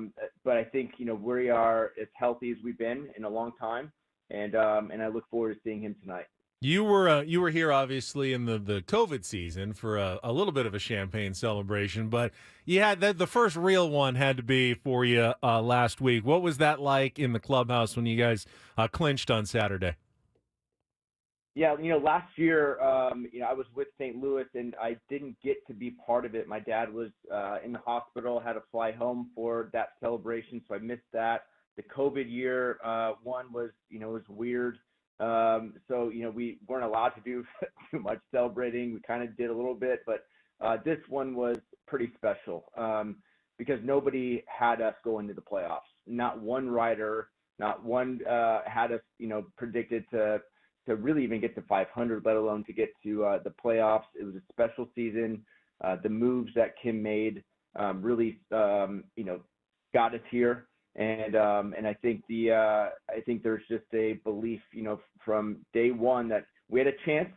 But once we made those at the trade line, those moves, the trade deadline, those moves, I think that's when we really believed we could do it. And so yeah, spraying champagne. I made the goggles. Those guys take off the goggles so they could feel the burn in their eyes. Because if you feel the burn, then that means you've done something in the league. And so I made them take those goggles off, at least for the first couple minutes. That's fantastic. Talking to Skip Schumaker here on Ben and Woods this morning. So how do you, after the season that you had, after the, coming down really to the wire when you guys clinch, guys, like you said, posting, playing injured, grinding. I mean, you guys are one of the grindiest teams I've ever watched. How do you get the guys ready for what's at stake tonight, right? I saw a couple of stories of managers that are like, no, we're going to do a sim game. Some of the buy teams like, we're going to bring fans in and do like a scrimmage and things like that. But the turnaround's so quick for you guys. Do you tell them like, hey, I actually want you to rest a little bit, get your bodies right? Or are you back out there front toss, hitting off the tee, velo machine? How does that work? I only know one way. I think you guys know me by now. I think so, yeah. I only know one way. Yeah. And I don't know another way besides to work. We got here because of work, because guys worked every day, because guys took ground balls every day and were taking BP, and these guys bought in. And when your best players are your hardest workers, and Arias is taking ground balls every single day on day games, and Solaire's taking BP every single day, and guys are getting after it. We kind of set that tone in spring training, and guys just wanted to get better. And when you have that want to get better and belief that you have to do everything you can to win today, that mindset, man, it goes a long way. So we had a workout yesterday. Everybody showed up. Everybody took ground balls. And I think if you change up the way you do things now, that maybe shows a little bit of sign of panic, just for me. This is how I think about it. And I don't want to change what we've done since spring training just because we're in the playoffs. Like, we're ready to go. We're going to do everything we can to prepare these guys and put them in the right position to succeed. And then the game's the game. And I don't want to make it any more than that. Obviously, we saw what happened last October when the Phillies got really hot. I mean, so many dangerous hitters, and now you got Trey Turner as well. How do you kind of attack that team without, you don't want to walk everyone. You got to pitch to some guys, but you also know Schwarber and Harper and Turner, and they can be so dangerous. Hey, Skip, that Bryce Harper's got a pretty good eye. Yeah. Just in case you remember. He's got lays off a changeup down in the zone. Yeah. Just remind Jesus of that tonight. Maybe go up in the zone to get him. I don't know. I really don't know what you do. Yeah, it's a really good lineup. They're also healthy. I don't think enough has been talked about Bryce Harper and him moving to first base and doing whatever is needed to help that team win. And having Bobby Dickerson there, I know what kind of infield coach he is, and helping Bryce, play first base, because when your best player is willing to move off of a position to play first base, I mean, that is not easy. And then still after an injury and still produce like he's producing, it's incredible. The amount of respect I have for him is I don't know if I could have any more than I already do. So it's going to be a challenge. We have faced them a lot this year. We know what to expect, and we've had some success, but the postseason is different. There's no doubt about it. They are playoff tested. We have a couple guys that are playoff tested as well. Solaire won a World Series MVP. So we have an idea of what it will look like. It's a tough environment, no doubt about it, but we're looking forward to the opportunity. Man, that's so cool. Yeah, Jorge Soler, pretty good in the postseason. I mean, he's got it dialed up. You talk about again some of your acquisitions like Berger. Oh my God! I mean, what a steal from the White Sox. Him being able to get out of that situation, come to where you guys, and now he's just been embraced as this kind of folk hero, had some big hits for you down the stretch. Of course, Jazz Chisholm swinging it really, really well. It's a really, really fun team, man. And I know you're probably not going to change much from what got you there, but any thoughts of, do you get a little panicked of, all right, should I tweak the lineup a little bit? I mean, you got a tough customer tonight in Zach Wheeler. He's pretty nasty. So what do? You just continue to do what you've been doing? Yeah, I continue to do what we've been doing. We play our guys. We are not afraid to pinch hit at times and try to get the best matchups we can against, different arms in their bullpen that they come out with. I mean, Soto and Alvarado obviously are lefties that throw 100 miles an hour. They're going to be challenging tonight in this series. And they got some, obviously Kimbrel in the back end. So we have to do the best we can to, mix up the lineup. But we've been doing that the whole year. So I don't think there's going to be any changes, when the lineup is out for the public to see. It's going to be a very similar lineup that we've been, posting, versus right, versus left, and, whatever it's going to be. And I'm looking forward to Arias back at the top. We haven't had him for a week leading off. And so I'm looking forward to seeing him tonight and seeing what we got now that we have a fully healthy lineup. So it's 10:49 in the morning in Philly. The game's not until 8. Is that? Do you almost wish you were playing one of those earlier games just to get it going because you're going to be stewing all day, or is the wait a good thing? Are you going to get there earlier? How does this work for you? Oh, he's there right now. I hope not. Come on. I I have a routine that I do as a player and then now as a manager in the mornings, and then making sure that I'm ready to go for, when the players show up, to make sure if they have any questions, we are ready to give them whatever they need. So that doesn't really change. I like the later games, honestly, because there's sometimes you get these weird times of games and there's some shadows, man, that are tough during the playoffs. You get the 3 o'clock, 4 o'clock type of game, and that's not talked about enough when some teams get those. If you're not in a dome, that's really challenging because you're facing an ace every night now. And I think I would prefer, I like the later games. I'll say it like that. Well, and the other thing I love about your team and what they didn't do is they didn't make excuses because of with some of the injuries you guys have had with obviously Sandy. I mean, if it's game one tonight, it's probably Sandy Alcantara. As good as Jesus Luzardo has been, it's Sandy Alcantara on the mound, and Yuri Perez is probably your second or third option. I mean, you've got some really big names that are hurt, and the guys seem to be playing even better and coming together even more in spite of all the hurdles and stuff you guys have had. Yeah, no one's going to feel sorry for us. And honestly, Woodsy, if you think about a lot of these teams in the postseason, they're going through something. True. Especially on the mound. There's a lot of injuries. You and I have discussed it before about, what maybe is the cause of those injuries. But a lot of teams are going through this in the postseason. So, we're no different. And, again, our bullpen has been, how we got here. Honestly, and Luzardo is a good pitcher. And so it's not like I'm like, oh man, Luzardo's pitching today. Like, I'm excited to watch this kid throw. He's a Miami kid that grew up, and he's ready for this moment. And I'm excited to watch him pitch. Well, we'll let you get back to all that prep. Good luck tonight, and I guess same time tomorrow morning after you take game one, Skip. We'll talk to you then. Go get him. I'm in. All right, thanks, guys. Thanks, buddy. Skip Schumaker, manager of the Miami Marlins. We'll be pulling for him tonight, absolutely, on our Premier Chevrolet of Carlsbad fan hotline. Save money the right way with Premier Chevrolet of Carlsbad. Visit them today in the Carlsbad Auto Mall. Chevrolet, find new roads. Is it possible to subtweet someone on a radio interview? Because I almost felt like Skip was doing that with one of his comments. We'll get to that after a check of traffic here on 97.3 The Fan. From the Premier Chevrolet of Carlsbad Traffic Center, part of the Premier Auto family, here's Kelly Danick.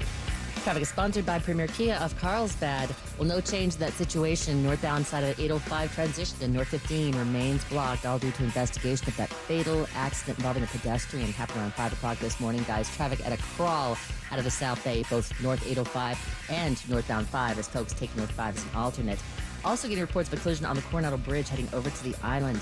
This is about mid-span, so do expect some slowing there.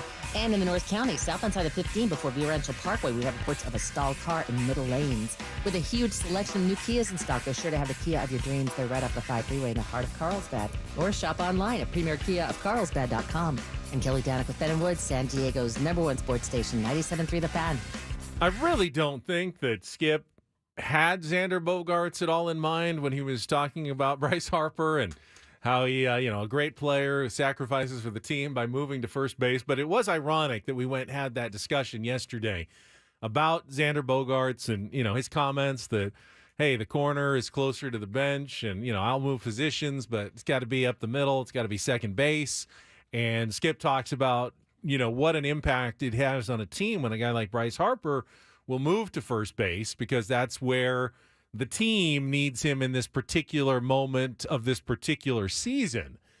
And we had that whole talk yesterday, Woods, about Xander Bogaerts going, we don't necessarily think you belong at first base all the time, but it might, for one season or half a season or 2 seasons, it might be the best place for the San Diego Padres to have you there. Can you see that, especially when a team is paying you $285 million? They're paying Bryce Harper even more than that. But Bryce Harper goes, hey, okay, yeah, we've got some injuries, and this is where it's going to fit best for us right now.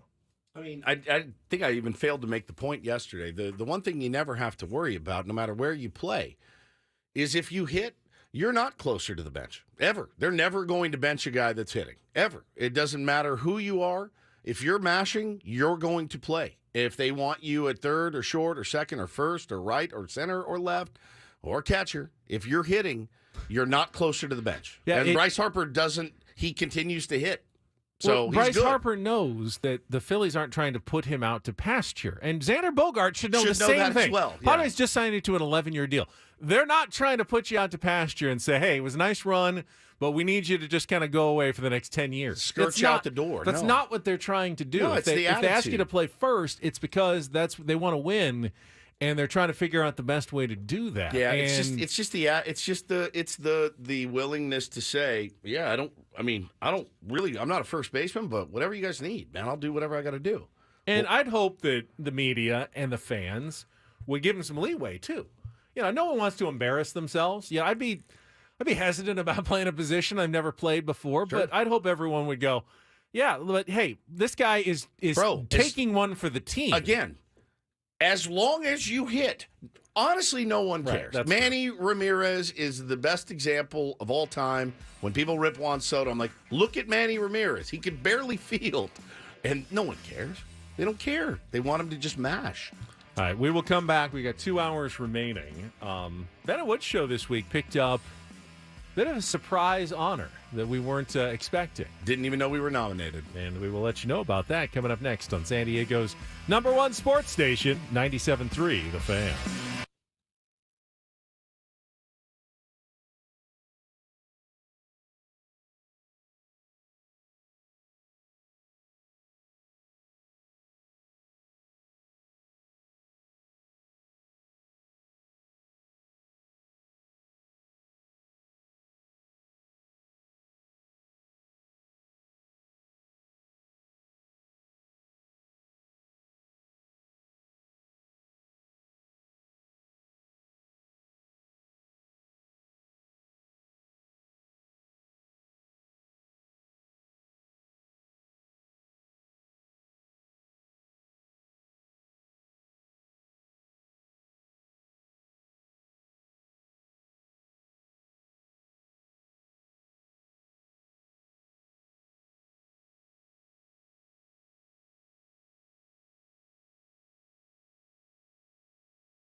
All right, my friends, we are halfway home on a Tuesday. It's playoff baseball. Starts today all across the great nation of ours.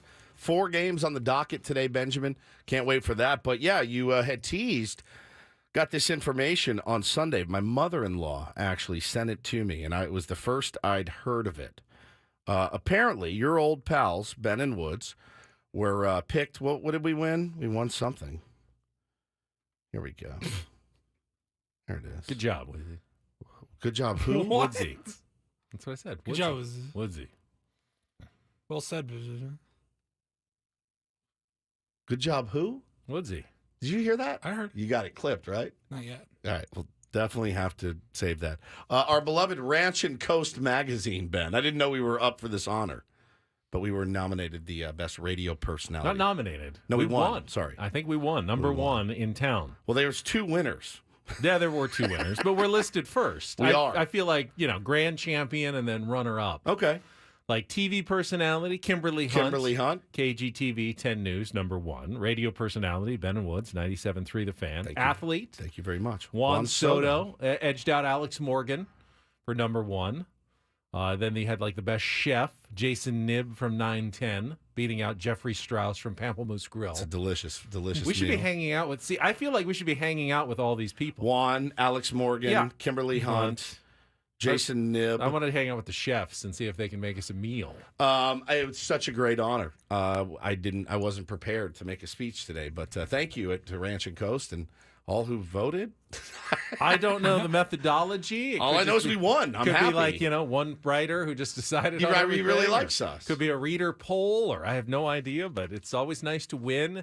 A lot of the best of awards, they're not the most scientific. There's a lot of pay for play in this industry, and we've won some of those, we've lost some of those, and I try not to make too big of a deal, but it's nice. I didn't even hear about this. It's always nice when you get honored. We certainly didn't. We didn't buy a table at their dinner or anything to win this award. We actually won the one that you did have to pay for. Yeah. We didn't even pay for it. Yeah, we did that once That's too. right. So it's always nice to be recognized. Nice to be appreciated. That's Wish very I had cool. this before the contract negotiation. To be honest, what it could have netted me. I screwed that one up. Yeah, I really blew that. I knew I should have waited. So when does Bruce Bochy come on, or Tori Lavula? Are we getting every manager in the Wild Card series today on the show? Or I've got texts out. okay, because we got Skip Schumaker on from the Marlins. Rob Thompson, if he wants to, reciprocate, and we can just have a back and forth conversation about the series every morning. More than happy to do that on the program. Yeah, absolutely. Anytime you can get a big league manager on in the playoffs, we'd be happy to have you. Right? Ben, you do a great job. Except that they're one. not in yet. They're in. They're waiting. But they're in. They're not playing But yet. they're in. They're in, yes. Yeah. They're in. They're in. I saw someone. There's a part of him that's like. I think it was Tom who tweeted, I can't believe the Padres aren't playing today. And I totally could believe it. I would believe that they were one of the teams waiting for the wild card round to end because they had a bye in the first 2 rounds, and they'd start the playoffs this weekend. That was the expectation for this season, not can you sneak into a wild card spot at the end of the year. Honestly, even if they had pulled off the miracle and snuck into the playoffs, that doesn't change anything, does it? Would it have changed anything for you? I would have been excited as hell for a course. playoff game, but I also would have been like, well, we have no shot. We got Blake Snell, and, after that, what are we really looking at here? Lugo and Waka? Okay. Well, I'm totally excited. And it's the playoffs. They could win the World Series. You get in, you can win the World Series. But it's a 162-game season. They won 82 games. If they had won, 84 or 85, they would have gotten in. That's essentially the same season, though. That doesn't change anything about the last 6 months. If they had won 3 more games... Hell, they were only 7 games off of last year's win total. And the 2 seasons feel worlds apart. That is a great point, Paul. That is an amazing 89 last year? Over the course of 162 it's like a miracle run at the end, but and that's not something to hang your hat on. No, for me. it's not, but that is an amazing point. Over 162 games, the difference in 7 wins is actually pretty fractional and marginal. It's not the overwhelming difference that it felt like between 2022, which really felt pretty good overall as a Padres fan. In 2023, which felt like one of the most horrible seasons you've ever endured. Yeah. But percentage-wise, fractionally, Padres were like 3 or 4% worse than last year. I mean, Isn't we're that talking crazy? smidgens of difference between last year and this year. Now, when you don't get into the playoffs and you don't have the opportunity to make that magic run in October, well, it changes everything entirely.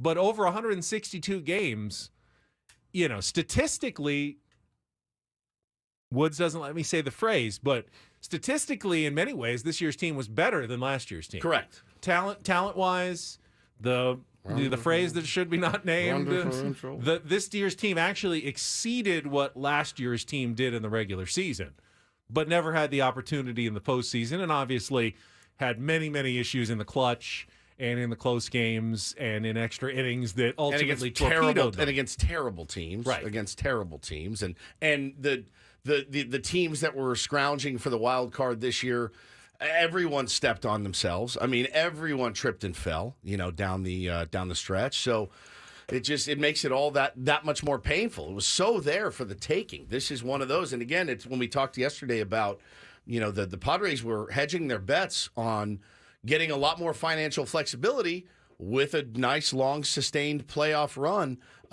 It just never happened, but it was a hedge. That's exactly what they were doing, and they lost. They lost the bet, which happens. Now we get to face the consequences. I think that's the part that really hurts the most, is that it isn't just missing the playoffs. That hurts enough as a fan. Sure. Because that's what you're excited about. But a lot of times, like if an NFL team has a 1-16 season, you can console yourself, well, at least we're getting the first draft pick, and get excited about, the quarterback that's going to be coming in and saving the franchise. There's nothing good coming out of this season. There's less financial flexibility. You're already over the luxury tax, so your draft pick, while not even as important as it is in football, is getting knocked down 10 spaces because of your luxury tax penalties. So you're not getting any benefit out of your bad season at all. You're actually getting punished more for having the bad season because you're not getting the playoff revenue that was going to help you sustain going forward. It's a double punishment. It is a double punishment this year. It really is, man. It really is a double punishment. And you didn't trade away at the trade deadline to, reload a little bit. Yep. Because you went in and you kept guys that you're going to lose for nothing now.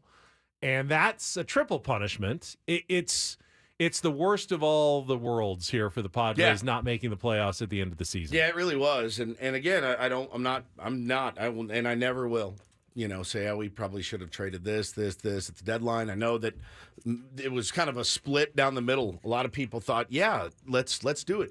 But you did kind of see what this team was capable of in 1 month as they ripped off, 20 out of 25 or something to play well. Not a ton of help from the guys that they brought up, other than maybe Barlow. I mean, Cooper had a couple of good games, but G-Man Choi did basically nothing. Rich Hill actually hurt you down the stretch. It's not the acquisitions that irk me as much as not trading Josh Hader, I think, was the biggest mistake. Josh Hader barely contributed at all helped you, to the run at the end of the season. In fact, some might say he undermined it a little bit in the one time he had a chance to keep it going and couldn't come into the game. I'm not going to complain about keeping Blake Snell around for the end of a Cy Young Award run. And, yeah, for sure. We got some enjoyment out of that. We got to see one of the most incredible pitching runs really the game has ever seen by a starter.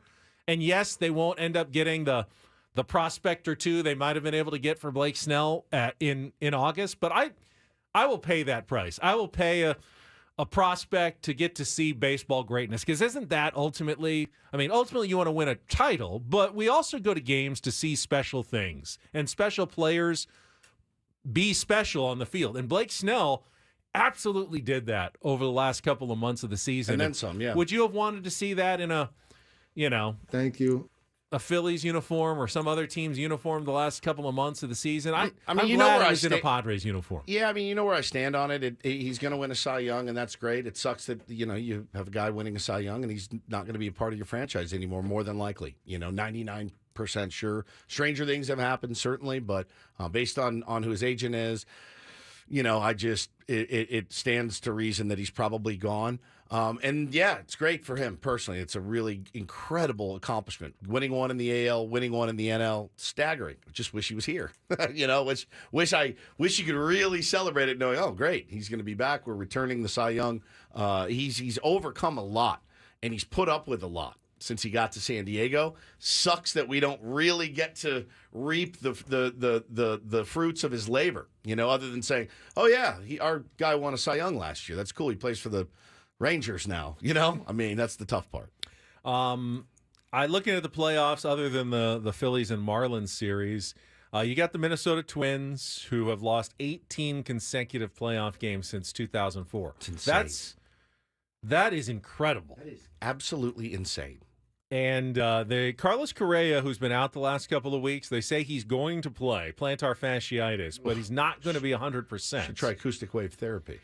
So that's interesting right there. Can they finally exercise their playoff demons and win a game here in this series? I mean, they're at home again, but they've been at home in many of those 18 that they've lost, and they have never figured it out.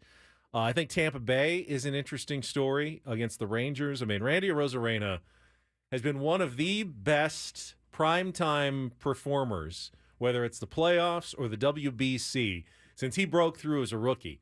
And now he gets that stage again. Can he dial it up to that next level? I think the Rays are always an interesting watch in the playoffs. The Milwaukee Brewers, who've been kind of a sneaky under-the-radar team because of their pitching, we found out yesterday that Brandon Woodruff is not going to be available for this series against the Diamondbacks. He was broken up, too, about it. And the bummer is when did they clinch, the Brewers? It took them a while ago, like a week. Okay. So he said he basically pitched through some pain, and then he said, I thought I would be okay, went out to throw. No, it's the capsule thing that I think Joe Musgrove went through in his arm. And, I mean, his status, even if they advance, is unknown. They don't know that they'll be able to use him. I mean, that's your number two, man. That's your guy. So the Brewers just continue to just get kicked in the shins, every time the playoffs roll around. Do they have the offense? I don't know. They've got some good arms. Typically you think, hey, I've got this incredible pitching rotation. You got to have guys that can hit the ball out of the ballpark in the playoffs. That's what you need. And the numbers are there. You out-homer your opponents, your record's staggering. So it's going to be fun, man. It's going to be really, really fun. I'm really keen to watch that Rangers-Rays series to see how this goes. I'm afraid for the Rangers that it's not going to go well for them. Jordan Montgomery is their game one starter. He's incredible. Now, Tyler Glasnow, I've seen that guy get roughed up in the playoffs. I feel like I need to go back and look. I feel like I see him get roughed up in the playoffs more than I see him succeed. But he's been pitching really, really well lately. So it's going to be, I mean, that's a damn heavyweight fight in the first round. First game. And then you've got two teams that are looking to do what the Houston Astros most recently did, go from 100 losses and build their way into the playoffs and win a World Series title. The Arizona Diamondbacks and Baltimore Orioles both lost 110 games 2 years ago. And now they're in the postseason. Baltimore with 100 wins and a bye. Arizona going to be taking on the Milwaukee Brewers. And seems like that would be a tough road for Arizona to get through. Brewers on the road and then an NLDS. And you got to place the Braves at some point. The Dodgers probably both ways. That's a tough road, but just getting to the playoffs is pretty incredible. And then on the other hand, the Astros, I mean, if they do somehow find a way to win another World Series, you're starting to get into dynasty talk, aren't you? For the Houston Astros. As much as it may seem distasteful to baseball, going to be hard to deny if they win a third World Series ring here in the span of half a decade, they will truly be the dominant team of this era if they can get that done this year, and they'll have that opportunity as well. So lots of storylines for the MLB postseason, which begins in 3 hours and 45 minutes. I can't call it, man. I can't. I'm looking at these matchups tonight, going, "Yep, no idea, none whatsoever." I did see the Marlins are plus 5,000, Ben, to win the World Series. Plus 5,000, the lowest. 50 to 1. 50 to 1. That's crazy. I mean, at the beginning of the season, I'm sure they were not 50 to 1, but there's only 30 teams. Remember. Right. And now you're in the playoffs, and it's like now we still don't even have a 1 in 30 chance of winning the World Series. Yeah, it's a good bet actually. It's playoffs. Yeah, it's playoffs. Anything can happen. Jesse Agler is going to join us at the bottom of the hour. We'll have our last Tuesday conversation of 2023 with the voice of the Padres. Wrap everything up. I do want to get into a little bit of the football. Watched last night's game, ugly Monday Night Football game, but some other thoughts from NFL action over the weekend and more. We'll get to that coming up next with Ben Woods after a check of traffic here on 97.3 The Fan.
Apparently, your old pals, Ben and Woods, were picked. What did we win? We won something.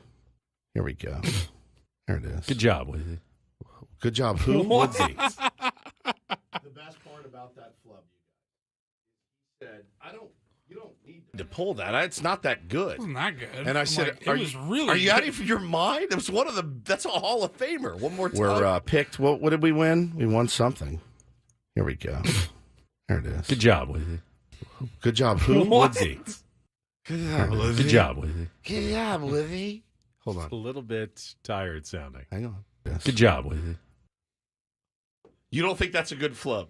Good job, Woodsy. I do say Woodsy. That is Cooper's. That's Woodsy. Cooperstown. That is simply. It's a great flub. It's a kind of mumbled. And... Good job, Woodsy. Woodsy. Woodsy. Good job, Woodsy. Sounds like you're on barbiturates. All right, it's Ben and Woodsy. Should I read the whole liner here that For what? way? Good job, Woodsy. The In the Huddle good job, podcast. Woodsy. Good job, Woodsy. Do you have to read it in the Huddle podcast? Get at the liner? heart of the NFL with the In the Huddle podcast. Please don't. Please don't. Get at the heart of the NFL with the In the Huddle podcast. Former offensive lineman Brian Baldinger, NFL insider Jason Lockenfora, teaming up with Carl Dukes to take you around the league, give you the inside scoop on all the storylines that matter most. You can follow In the Huddle on the free Odyssey app. New episodes every Tuesday and Friday. And I wanted to get into Good job, a little. baby. Thank you. Good job, man. Good job, Woodsy. Good job, man. I wanted to get into just a little bit of NFL talk. Do we have to?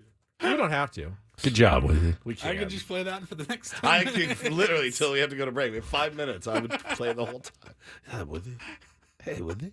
I think for Padres fans, if I told you that the Padres just, had a terrible season, and every time you went to Petco Park felt like they were losing all year long, I think you'd probably nod, yeah.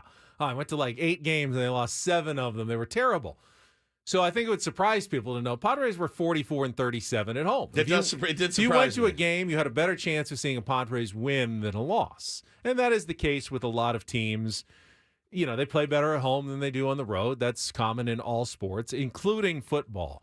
It's rare for a team to play so incredibly bad at home, though, that I was shocked by the stat from yesterday. The New York Giants have played 2 home games so far. They've been outscored 64-3 on their home field in 2 games. 40-0, and then last night, 24-3. Both in prime time. They are the only team that hasn't scored a touchdown in the first half of a game this season. They have not scored one single. I've bet twice on them against them. Yeah, in the first half. Yeah, first half final score. It's one of the more solid bet. I don't see the trend really changing either. I know that watching the game last night, I did feel for Danny Dimes. Spent the majority of the time running around looking for a hole to run through. He rushed. He had a decent night with his legs, Ben, but he was on his ass most of the night. When you can't protect a guy, it doesn't matter. It doesn't matter. He did make when he did have a shot to lead them down, get them back into the game. Just a horrible pick six. Now, it's almost impossible to do your job when your offensive line is as bad as the Giants one was last night. He was sacked 11 times. 11. And some of that is on a quarterback. You're not getting the ball off. You're not mobile enough. But last night was mostly on the offensive line. The Giants, Russell, what the hell's his name? Geno Smith got hurt, got kind of rolled up on the sideline. They took him out of the game. They had to bring in Drew Lock. And you know what? Listen, Drew Lock, much maligned. He was flipping the ball. The Giants were bringing pressure on him late in the game, and he was like, no problem. Gets it out quick, gets the receiver, gets it to big guy. What the hell? I'm losing my mind. DK. Yeah. Gets it to DK. DK's like, I'll do the rest. And ended up helping them win the game. If you're going to be a backup in the league, Geno Smith's a good guy to back up because he's lived through it for many years and shown it's still possible. I loved his line. What was it? Everyone wrote me off, but I didn't write him back. Yeah, I didn't write back. It was great. It was a great line. They talked about it last night. The Seahawks, though, have continually been, I think, underappreciated in the NFL. They've been written off a few times, like Pete Carroll was written off, and when Russell Wilson was traded away, that was supposed to be a rebuilding year. They go to the Didn't they go to the playoffs last year? They came within a game of the playoffs. I forget if they were there at the end, though. And then this year, they turn that trade into draft picks. They get Devin Witherspoon The cornerback from Illinois, who really looks like a stud, he's the one who had the 97-yard interception return there as well. And 2 sacks of Daniel Jones. I mean, he was unreal. 97-yarder. Oh, it was so close to betting Daniel Jones throws a pick, and I didn't do it. I didn't pull the trigger. Oh, so bummed. So, I mean, not a good game at all last night, but some credit there to the Seattle Seahawks for going on the road across the country and pulling off a fairly dominating performance. Now, had he not thrown that pick, could have been 14-10 there, and an absolutely new game in the second half. And once he threw that pick, it was beyond done, and it turned into kind of a, let's just get us to the end of this game and get it over with. And at that point. Saquon's hurt, yes. And when is he due back? Is he due back this season? It was high ankle sprain. Yeah, it was 3 weeks, they said, sort of injury. They've been kind of like, he could be back any week now, but you can't. A high ankle sprain, you really do need close to a month to even think about coming back. Pete Carroll, man, 3-1, still coaching up that defense in Seattle. I mean, that was they really took it to him last night. They're a fun team to watch. They were talking the news show on before us that replaced DA. Maggie and Perloff. We're talking about Pete Carroll. He's 72 years old. God, he looks great. He really does. Jeez. I mean, he's a ball energy, in great shape, running around, chomping on his gum. They've made the point that he's the same age as the Golden Bachelor on the ABC show, which starts tonight. Yes, my wife and I were discussing it this morning. She said she's a little creeped out by it. I said, "Yeah, I'm a little creeped out by it too." Is she not a silver fox sort of guy? I mean, look at who she married. That's true. Got some silver on the. I do the beard and the side hair there as well. I'm like, why are you creeped out? She's like, yeah, but the women are like his age. All right, that makes sense then. No one would want to watch an old guy and a bunch of young girls. I promise you that. That would There's not going to do be well. a few younger though, not like he's like 70. He's 72. God, he looks fantastic. He does too. look really good, doesn't Lord. I really got to start. Somebody said it started last week. I didn't know that. They did. They're replaying. They're all at the least, first one tonight. If you missed I just it, looked it up. He's 72. Okay, they're all at least. And all of the women are at least 60. So there's no like even 40 or 50-year-olds. Yeah, they look pretty good. Well, they're closer to my age now than that's true. Than your wife is. Yes, you're right. You're a 60-year-old is closer to your age than your wife. My mother-in-law is closer to my age than my wife. Is that true? Yeah. That's really cool, isn't it? Yeah.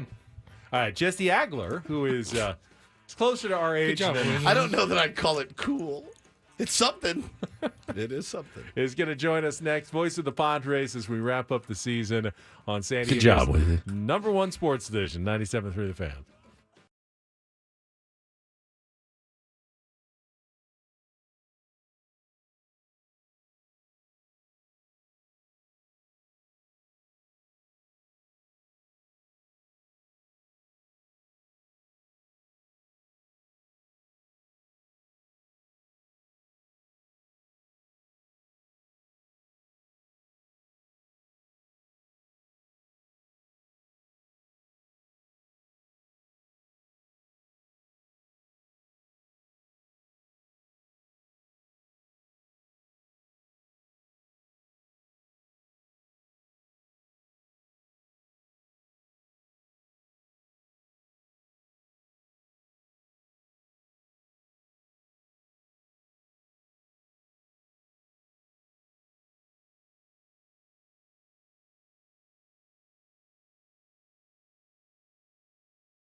All right. One thing I know about this last Padres season, Jesse Agler and Tony Gwynn did a heck of a job. Always do, they man. Always do.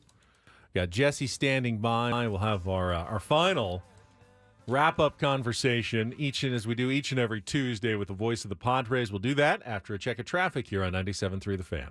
From the Premier Chevrolet of Carlsbad Traffic Center, part of the Premier Auto family, here's Kelly Danick.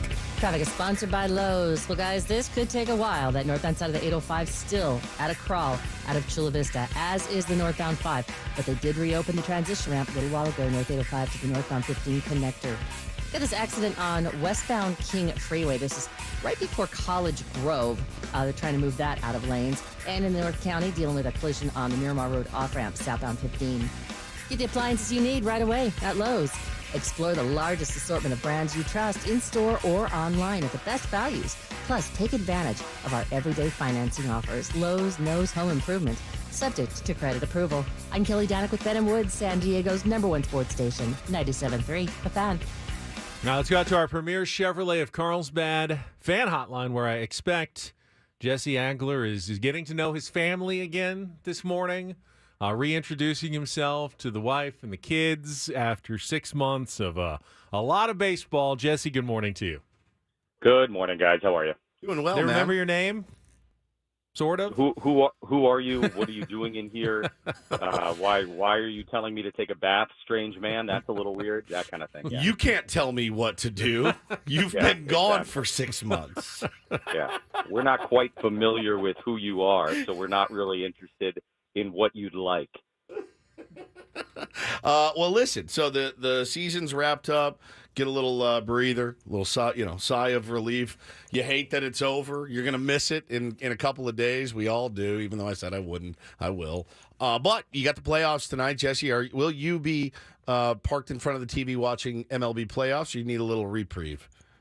It's funny because it's not that I need a baseball reprieve. It's that first thing you mentioned, which was the kids, and so it's sort of like there's not a lot of parking down in front of the television that takes place right now for me, but I'll be following, watching. We have like our own things that we're interested in aside from the obvious of like, oh, this is the sport that I just spent every day of the last 7 months following. I'd like to see how it ends, right? Like there's that piece of it. But then, there's also like, you're happy for people that around the game who are going to get the opportunity, whether it's somebody like Skip Schumaker, obviously, who I know you guys are also close with, or, announcers that I'm friends with for other teams I'm excited for, that kind of thing. So, I'll be following it as closely as is sort of reasonable while still, trying to be a member of my family. Every season, good and bad, has its memorable moments. What is Jesse Agler going to remember the most about the 2023 Padres season? When you look back, something that'll make you smile at the end, when you look back in time at this season. Besides these Tuesday appearances. Well, yeah. Well, no, obviously, the incorporator is the main thing. Yeah, right. But outside of that, getting to watch is one of those things. 20 years from now, guys, we're going to be talking about, hey, remember how good Blake Snell was in 2023? Like that's a real conversation we're going to have. Just as people still talk about how great it was to watch PV in 2007, and probably people, who are still around that said, hey, Randy Jones in 1976 was basically throwing a complete game every other day and going out there and just shutting down the entire National League, started the All-Star game. These things do not come around all the time, those sorts of seasons. Kind of along those lines, just sort of like watching Juan Soto become comfortable and go do his thing, watching Fernando Tatis Jr. turn into an elite right fielder is something. And look, that's the thing about this season that's so maddening, is that we could probably sit here for 15 minutes and come up with like a list of really great things from this year. And it just doesn't add up mathematically with what, took place in terms of wins and losses this season. So, there's plenty of stuff to look back on and smile about, but obviously it is a results-oriented business, and the results weren't there often enough for the team this year. And so that's, for better or worse, that's going to be my lasting memory of 2023, similar to 2021. Look back and what do I think about in 2021? I think about running out of pitching and sort of the last 6 weeks of that season really struggling. Now, the good news is that didn't matter in 2022, obviously. And so, you're hopeful that the struggles of this past season aren't going to matter next year either. Talking to Jesse Agler here on Ben and Woods this morning. Also, if you forgot about Randy Jones' Cy Young season, he'll remind you, just for the record, when you see him, he'll let you know. Nobody pitched faster than Randy Jones in the history of the game. The best, an announcer's dream. For you, personally, which season was harder, this season or 2021? I've been going back and forth on it for me. I tend to think this one, but that's just my opinion. What was rougher for you? I think 21 was rougher in that this year it was sort of like all summer long. We're like, all right, it's going to happen. It's going to happen. It's going to happen. So like there was some hope to grab onto, and it wasn't unreasonable hope. I still contend that, we were right to expect them to go on the run, and obviously they eventually did, just far too late.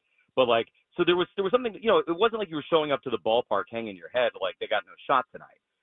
The last, like I said, 6 weeks, whatever it was, of 2021, I was kind of hopeless. I really was. Like, it sort of felt like, oh, man, this whole thing is falling apart. And again, mainly because of the pitching situation. Like, they just didn't have enough healthy pitching, and you kind of knew, that they were going to have to try and piece it together with, like, chicken wire and scotch tape every day. This year, even when, they kept bumping their head on 500 and then seemingly losing 4 out of their next 5 in, like, that repetitive cycle all summer long of what the heck is going on here, I still at some point expected them to kind of like turn the corner.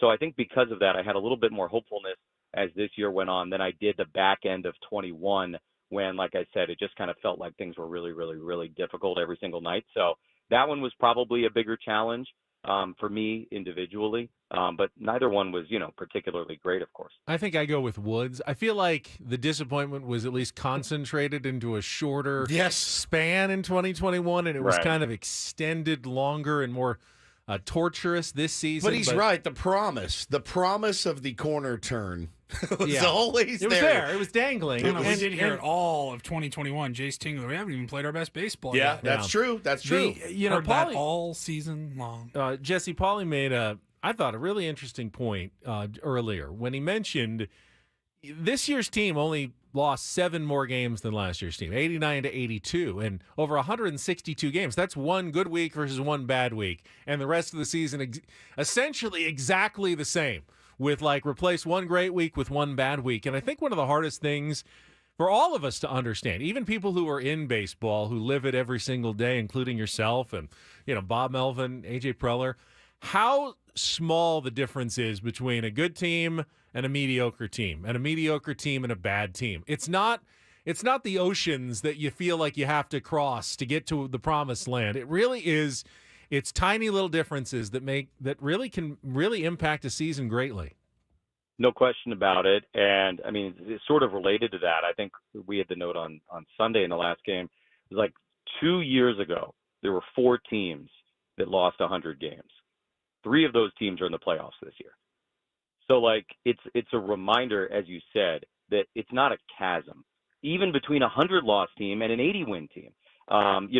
It's a lot closer than you think it is. Now, specific to what Paulie was saying about last year, this is where I remind everybody that up until mid-September a year ago, people thought that that team was dead in the water. I think we look back at the 2022 team, understandably, as the team that won 2 playoff series and a team that was 3 wins away from appearing in the World Series. But the reality is they never fully hit their stride in the regular season in 2022 either. I think, they ended up doing enough down the stretch. They played some really good baseball the last couple of weeks of the season, and then they got hot in the playoffs. And that's, sometimes all that it takes.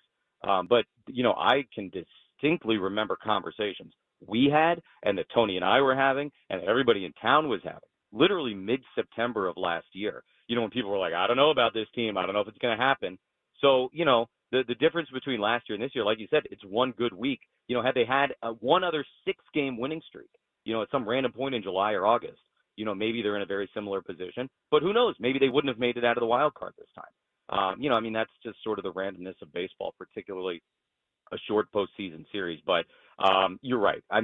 It's such a long season. There are so many games that there are so many opportunities where you go, man, you can always look back and be like, if that series or that game or that doubleheader against the Diamondbacks, in reference to this season. If it had gone the other way, things could have been totally different. But you look at the Braves, who I think are clearly on paper the class of the National League. That's the difference. That's what I think everybody kind of thought the Padres were going to look like this year. But they ended up looking much more like the 2022 team than they did, this year's Atlanta team. Junior GM it for me, which I know is your favorite game to play on Ben and Woods, nope. Jesse. Nope. Yes. Hold on. I didn't ask the question yet. So Blake Snell is going to make a lot of dough. He's going to win the Cy Young. Yeah. He's going to make a lot of money. All the reports saying, well, we don't have any money. We have a limited amount to spend. But, you could afford Michael Walker or Seth Lugo. Both of those guys I thought were phenomenal. You saw every pitch that they threw. If you had to bring back one, who do you think you would bring back? No favorites, just as junior GM Jesse Agler. Of those three guys? No, two. Of those two, of Lugo and Walker, if you could bring one of those guys back. And do you think they will? I think you certainly have to talk to both of them. They were awesome this year, both those guys. It would come down to the whatever made more sense in terms of dollars and cents. I don't have any sense of how that would go. But if you can only bring one of them back, first of all, I'd love to bring at least one of them back. Yeah. So yeah, if I'm junior GM, I'm talking to both of them. Trying to figure out what the dollars and years look like, and then kind of going with whatever makes the most sense for me. But you never know. Some team could go crazy and offer a huge deal to one of those guys. That wouldn't surprise me. Starting pitching is always at such a premium, and they were both outstanding this year. And this is put this one on the list of things that makes 2023 frustrating. Just kind of off the top of my head, did any other team in baseball have a better 4-5 than the Padres this year? No, not close. I feel like. Yeah, if you got that good of a 4 and a 5, you would have thought you'd win a lot more games than they did. But again, that was just kind of how this year went. So when it comes to keeping in touch with Tony Gwynn and Dave Marcus, what's that look like? Is it, hey, we'll talk to you in spring training, or you do weekly dinners? How much contact and, conversations do you continue with your radio partner and your radio producer during the off season? So it's a little bit different for everybody in the group, right? I'll throw Don and Mud in there as well. Yeah.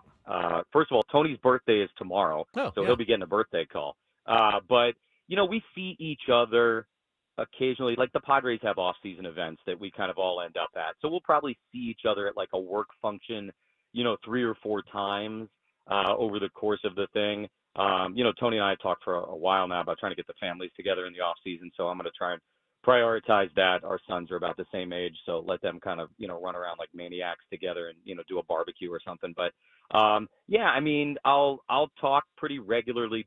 Look, the other thing to remember is we're all baseball fans, right? So something in the playoffs or some big signing or some big trade that takes place in December, the text thread is blowing up and we're talking about it just the way any other fans are talking about it.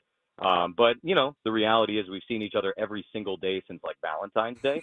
So there's a healthy distance, that might be incorporated here. Mud is a big puppy dog, so he'll be checking in regularly. He's a wonderful friend like that.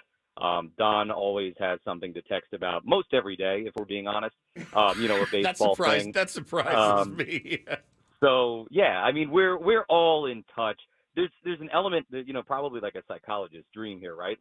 There's an element of we require each other's attention and company. Just you get so conditioned to talking to these people and seeing these people every single day that it's sort of you can't just go cold turkey and be all right, I'm not talking to you anymore. Ben can. Ben's really good at going cold. Actually, Ben's favorite thing to do. When Ben goes on vacation, it's all right, just text us when you get back. Lose my number. We try to keep him engaged. He just doesn't care. Well, I think the other part of it, though, Jesse, is that the baseball offseason is surprisingly short. It feels long right now, but we'll watch the playoffs. They'll be over, and then there'll be a rush of the early, the free agency and trades, and then they'll hit the winter meetings in December, and then we'll all have the holidays, and we'll be with our families, and then it'll be January. Woods and Paul go to fantasy camp. Yep. And we'll come out of that and we'll watch the Super Bowl and you'll be at spring training again. And it's where did that offseason go? I can't wait. No, the holidays definitely accelerate things, right? It's just that whole time of year. I think it's the same for everybody because there's so much time off work and school and stuff. That time of year flies.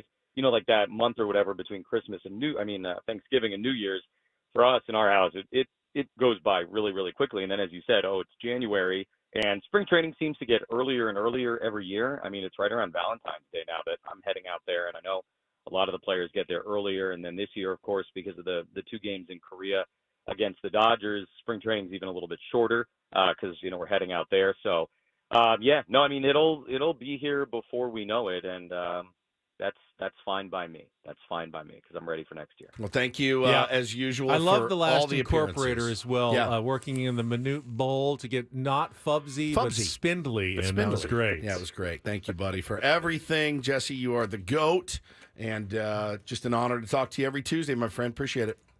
No, the pleasure is mine, and always great catching up with you guys. Feel free to text every Tuesday at about 8:35 if you'd like. All right, we will. And I probably won't, let's be honest. Ben will know. Do you have Jesse's number? I do. Check down. I text him sometimes. Okay, Jesse good. knows I do text him occasionally. When I know I've had like a really good sort of Jesse line when it tickles Ben and I get a text from him because we have feels a very good. similar sense of humor. Yeah, Yeah, we do. That's good. There it is. There it is. Thanks, Jesse. Thanks again to everybody who listened all year. Love you guys. Thank you. Love you, Yeah, buddy. on behalf of the Tier 1s as well, we all appreciate and love Jesse Agler on our Premier Chevrolet of Carlsbad fan hotline. Save money the right way with Premier Chevrolet of Carlsbad. Visit them today in the Carlsbad Auto Mall Chevrolet. Find new roads. He's a wizard at avoiding my question about GMing. He hates when I junior GM him. I think he was a little bit worried, like, should you trade Soto? You don't want to go out on that limb. No. I think when you asked him, the Lugo Waka question is, there's no right or wrong answer, and it's all positive because he was right. You'd love to have either of them back, and I think the answer was smart. Hey, if you can get either one of them to take a little bit less, great.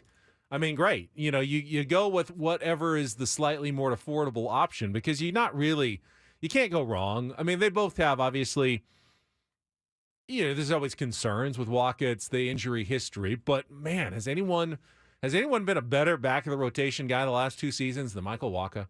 I mean, he has won, 26 and 6 or something the last couple of years with the Red Sox and Padres. I mean, that's incredible what he's done He has. the last couple of years. I mean, again, somebody in the chat said, it's definitely Walker. And I said, man, I'd probably say Lugo. Lugo feels like the bulldog. He feels like the kind of bulldog you love to have on your rotation. And Walker had the dead arm, this year as well, which he's had before. And doesn't mean he didn't have a phenomenal season. Isn't a great, great leader and teammate.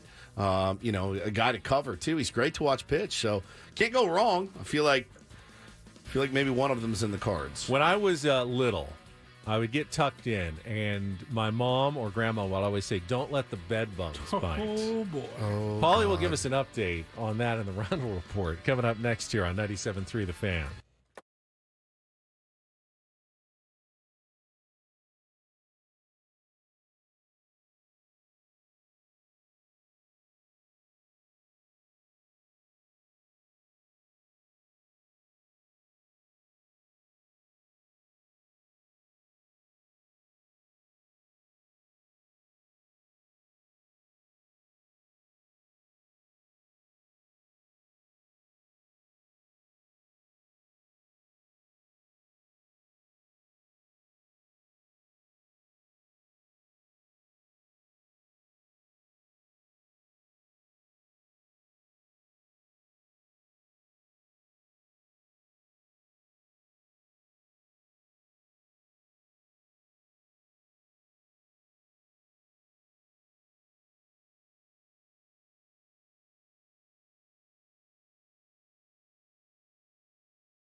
There are certain tier ones who will give me a harder time than others. Woodsy might go so far as to call them the trolls of social media. Yeah. Why'd you get worn out by one? I know. No, I actually sometimes get challenged, I think, by sometimes it's just like, I don't want to deal with you today. Yeah. But if you're not at least listening to other perspectives, I feel like you can never grow. So I tend to interact more with the critics and I try to do so in a healthy way and not get defensive about it. But I had one of our guys who listens a lot, and I do appreciate it, but he is definitely one of the guys who challenges me more here on Twitter. And he said, why does Ben give credit to Preller for putting a talented but extremely flawed roster together? This is in reference to what I was saying earlier about, you can criticize AJ, but one thing he did is he made the Padres relevant over this last decade. He turned one of the least talked about, least interesting franchises in all of professional sports history into one that Columbus Blue Jackets of baseball. Yeah, I mean, let's be honest one that here. MLB Network, covers their every move in the offseason. And yes, I agree. A lot of the credit goes to the owners as well. I mentioned, Peter Seidler and Ron Fowler for changing that narrative as well. He said, as if another GM with the same financial flexibility couldn't do the same or much better. What's a fact is no homegrown players. What I responded to him is I said, well, of course, anyone can spend their way to bring in superstars, but you're not acknowledging that he had to pull off trades for guys like Juan Soto, Blake Snell, Joe Musgrove, using his own assets. I mean, there were other teams that I'm sure would have loved to have traded for some of those players and figured out a way to get it done with their own minor league prospects, and they were not able to do so. AJ Preller has brought in a lot of players, and it wasn't simply always by offering the most money. Now, sometimes it was. Did he club Xander Bogaerts over the head with a giant contract? And he did. And I don't know that there was a lot of GM skill that was involved in getting Xander Bogaerts, but I will give him some credit for a lot of the moves, a lot of the drafts. I mean, AJ has done a lot of things right. He's done a lot of things wrong as general manager. The question now is, can he put it all together and turn the Padres into a winning franchise, a World Series winning champion? And so far, the answer to that has been mostly a resounding no. They came somewhat close last year, 2 series away from winning a World Series. But other than that, he hasn't shown the ability for that final piece, that whatever last bit of magic that is necessary to turn talent into a champion on the field. That has eluded him so far. And if ultimately the Padres do move on now or in the future from AJ Preller, I'm not going to go back and say, well, that was a dumb hire. They should have never brought in AJ Preller. I'll say AJ Preller did some things right, moved the Padres forward, but ultimately they needed someone else in that chair to get it done. Now, I'd love to see AJ be the guy that gets it done. I hope he still can. But I think we all have our doubts at this point that he can. Until he shows us that he can, we're going to continue to have those doubts that last step, the final step when the floor gives out underneath, the last toughest step to get there, has been beyond him so far. It's a patience problem, I think, and I understand wanting to move things along. And you look at what a couple of teams have done, with the Baltimore Orioles being probably the best example in baseball of going through that gutting, awful rebuild. And I think to AJ and Ron's credit, back in the day when they went out and tried to make some moves. Now, again, it's the moves that can be questioned at the time, and I think there were a lot of Padre fans that did question bringing in Eric Hosmer. I did not question bringing in Manny Machado. I thought that was the right move, and I still do. That being said, waiting patiently for prospects to fully develop, get them here where they contribute, does feel a little bit sometimes like a crapshoot, and especially here. And I think, in not to defend him, but I think when you get the opportunity to land guys that can help you win right away, the natural inclination to say, who do you want? Oh, okay, yeah, I'll send you Tucapito Mercado, no problem. Like, Get rid of these guys and go. And he's pulled off some absolutely brilliant trades. The Yu Darvish trade was brilliant. Joe Musgrove was a really good trade. There's a bunch. Fernando Blake Tatis. Snell trade worked out pretty well. Blake Snell also. trade was a steal. Absolute. Don't trade with the Rays unless you're AJ Preller. He's gotten a couple of good ones with those guys. But there have been some dodgy free agent signings, as a lot of teams have. But yeah, man, what happens to me is like when you have to sit back and look at the entirety of the work in this, as Jesse Agler himself just said, that in this results-based business, the results aren't there, the wins aren't there, the winning seasons aren't there. You took a miracle to have a winning season this year. So yeah, that's the tough part for me. And so I think if everybody stays, according to plan, if AJ stays and everything else, that's fine. I mean, he's done a good job at replenishing the farm, Ben. Absolutely. Is he now going to be patient? Or is he going to be looking at, oh, crap, this city, everyone expects us to win a World Series soon, and we've got this core. We might have to trade Merrill, and we may have to trade Lesko and Snelling, and on we go. Or is it going to be the same cycle? Or are we now resigned to waiting maybe a couple of more years?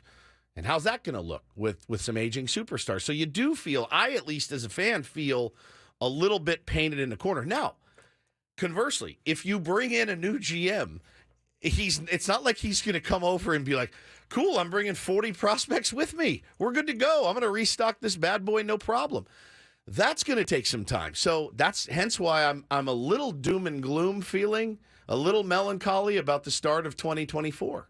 I really am. I'm having a hard time pushing through the weeds on it. I really am. When I think about who exactly is going to bolster this rotation next year, who's going to be our 2, 3, 4, 5, who's going to close games? Is it Robert Suarez for sure?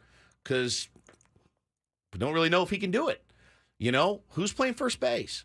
What's going to happen with Juan Soto? Who's playing center field? Is Trent Grisham going to be back?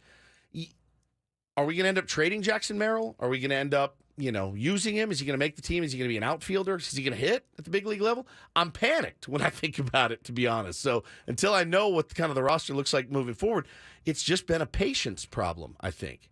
I bet our predictions for next season look very, very different than the ones we made this season. We're going to actually, I believe, review some of our preseason predictions at the bottom of the hour. Stay tuned for that. Right now, though, Paulie's got some more headlines. Let's get to the Reindl Report.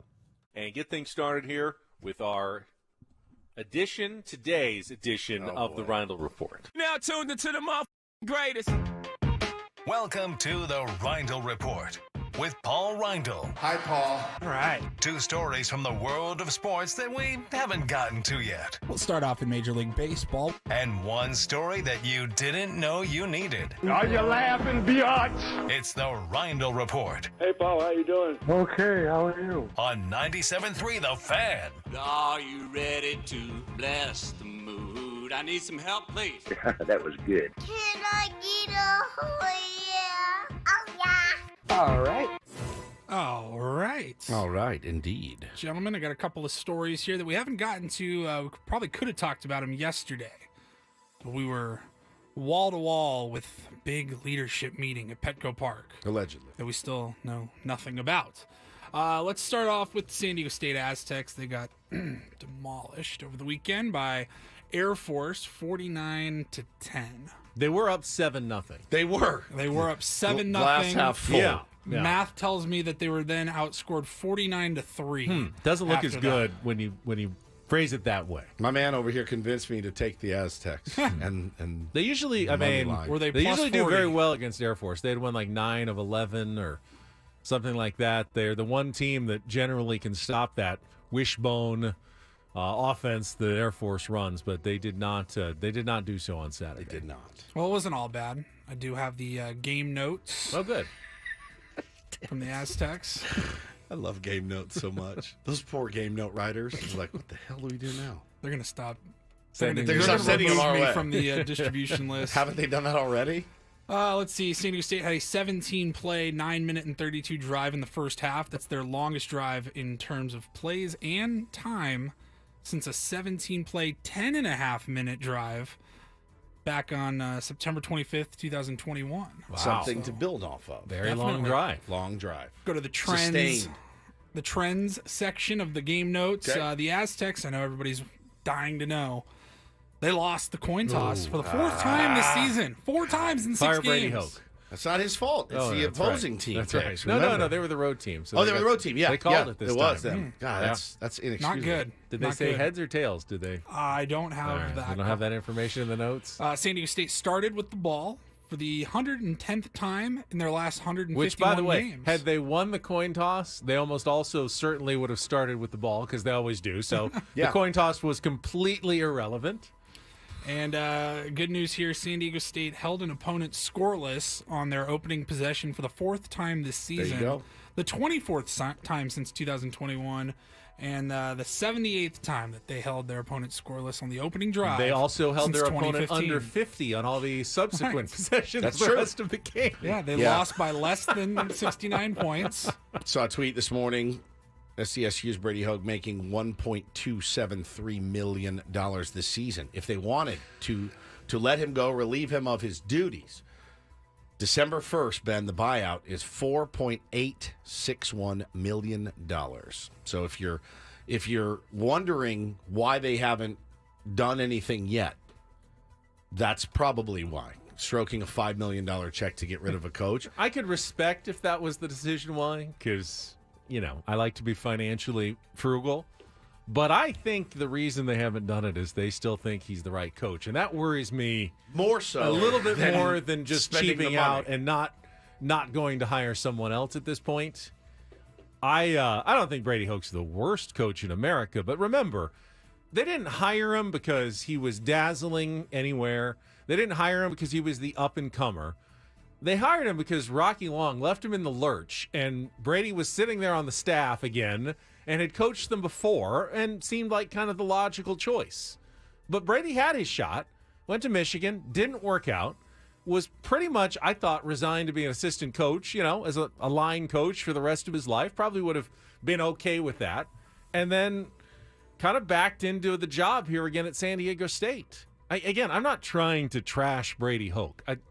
There's nothing. I mean, there's a lot of football coaches, and he's one of them in America. Ben. Shut your mouth. But Kill you. when you're trying to be a mid-majory football program and break through, don't think that Brady Hoke's the guy that's going to take you to the, promised land of the football playoff at some point. It feels like he's the kind of guy who can get you to a bowl game with 7 to 9 wins pretty consistently. And if that's all you want out of your football program, then that's a great choice. I mean, just look at where the program's at compared to when Rocky Long was here. Yeah. Even. Rocky Long isn't the big flashy name that's going to draw a ton of attention to the program. But my God, did he run a stable, solid program. I mean, he was solid. But ultimately, there's a ceiling. I know there's more of a ceiling in college football than in college basketball. But San Diego State fans are always going to compare the football program to the basketball program. Yeah, you said off the air yesterday that the worst thing that could have happened to Rocky Long or Brady Hoke. I'm sorry, to Brady Hoke was Brian Dutcher. Yeah. I mean, it does when one part of your program starts to really ascend. Everyone looks to you and goes, "What are you waiting for?" Right. I mean, this was a blast. We love. We're in the same building here. Yeah. Let's do it. Now it's harder. You got to recruit more players. Yeah. There's more NIL concerns. It's a lot easier to do in basketball than it is in football. But you're going to live in that shadow, and you're going to be asked, why can't you have some national success like our basketball program does? All right, I'll skip my second story. Maybe we'll hear it on Don't Do This Tomorrow or something. But we'll wrap it up here. Got a headline from USA Today. Paris battles bed bug problem ahead of 2024 Olympics. Apparently, bed bugs are like running rampant throughout Paris right now, and it's disgusting. It's terrifying. The deputy mayor of Paris actually tweeted yesterday, "No one is safe." I mean, it's like a disaster movie. It really is. No one is safe. He called the for country now. No one is safe. So I mentioned that I would used to get tucked in, and they'd say, "Sleep tight, don't let the bed bugs bite." And I guess I thought that was not a real thing. That was just an expression. Yeah, a bit. I didn't realize, and eventually I did learn. No, bed bugs are a real scourge that you have to not get in your linens and clothes. Mommy, why aren't you using bleach when you wash my sheets? Why do I have bed bugs? It being in Don't search for bed bugs because there's videos. I can't, dude. Galore. Can't do it. These it's like insects. the most. My wife will not stay in an Airbnb, but she will stay at a hotel. And I'm like, there's really no difference. There's just, I mean, do they clean it every day? The answer is no. The answer is that you have to ask now when you stay at a hotel. It doesn't matter really how nice it is. But between visits, between people, they go in and clean it fully. Yeah, as far as you know. Are you there? You have no idea. What would you do? You have 400 rooms to clean. You walk in, you go, this one doesn't look bad. I'm just going to make the bed. Wouldn't you? It's the human nature. Is it not? Hey, Ben, you have the 7th, 8th, and 9th floors today. You walk into one room, you're like, I know a guy just checked out, but let me wipe this down. I mean, I'm just going to swap out the towels. Good to go. Are you really doing a deep clean of each room? No. The answer is no. And you know it. And it hurts. You're saying the extremely well-paid housekeeping staff at hotels are not the massively necessarily overworked, giving 125% every single day? The massively overworked hotel staffs. Fair. But it's terrifying. Now, when you go to Europe and stuff, I went to Paris. Everything is old. It's old. It's not new. The air conditioning unit is old. Everything is old. So I don't know how you eradicate. What do you do when you have they're invading the city? Yeah, it says the deputy mayor called for coordinated measures between health authorities. They asked the prime minister to organize a conference on the fight against the insects. Like I said, there's videos going around. The bed bugs, they feed on the blood of humans and animals. And there's videos of them crawling around the trains. Oh my God. Buses, all over the city. Now, they said that there's no threat for the 2024 Summer Games that'll be in Paris. Totally. But you never know. It's disgusting. It's awful.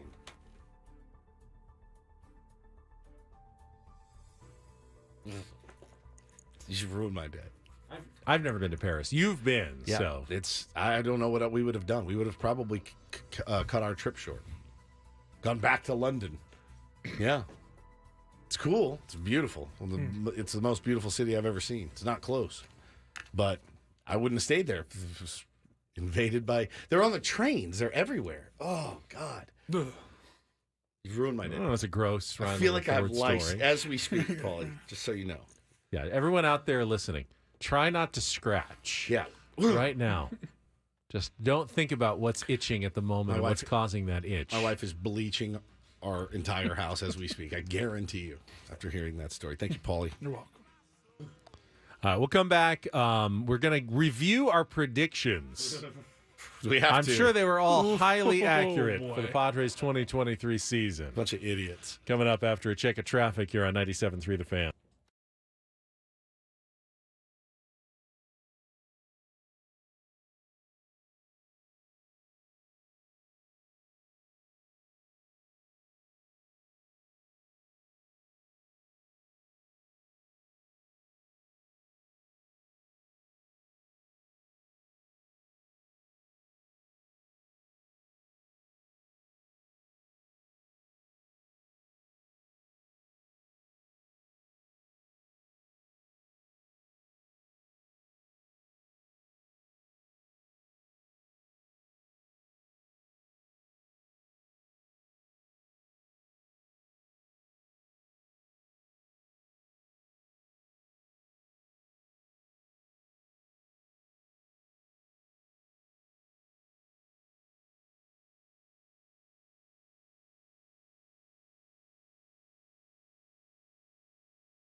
And Mike Valenti, every week, Boomer and Valenti previewing all the NFL games now at 6 p.m. on Friday nights here on 97.3 The Fan, and always on the free Odyssey app, presented nationally by Casamigos Tequila. Casamigos, brought to you by those who drink it, and by Lowe's.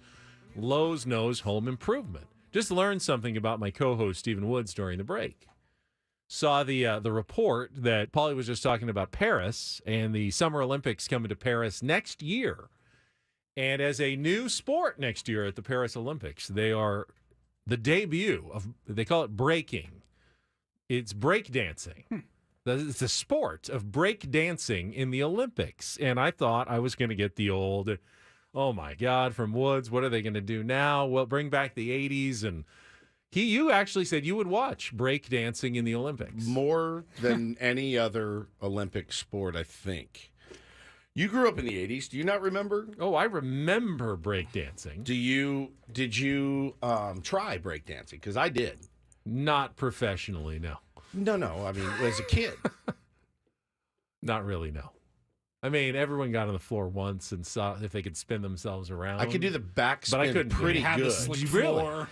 We had a big piece of. My grandmother worked for a paper company, and so she would bring home these giant boxes and all this stuff. So we would lay the cardboard out under on the driveway, and you'd try to spin on your back, and I could never do the head spin. The one where they stood on their head and spun did around. that spin was very impressive. I loved it, man. I am curious. Every sport evolves and advances. I mean, bigger, stronger athletes over the years doing things that we never even dreamed of back in the 80s.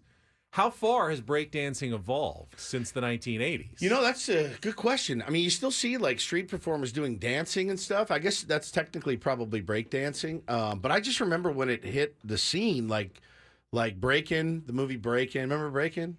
And was it Breakin' 2, Electric Boogaloo? Boogaloo, yeah. I mean, it was like, this was such a part of my youth. I want to see it. I want them to go old school with the music like they used to.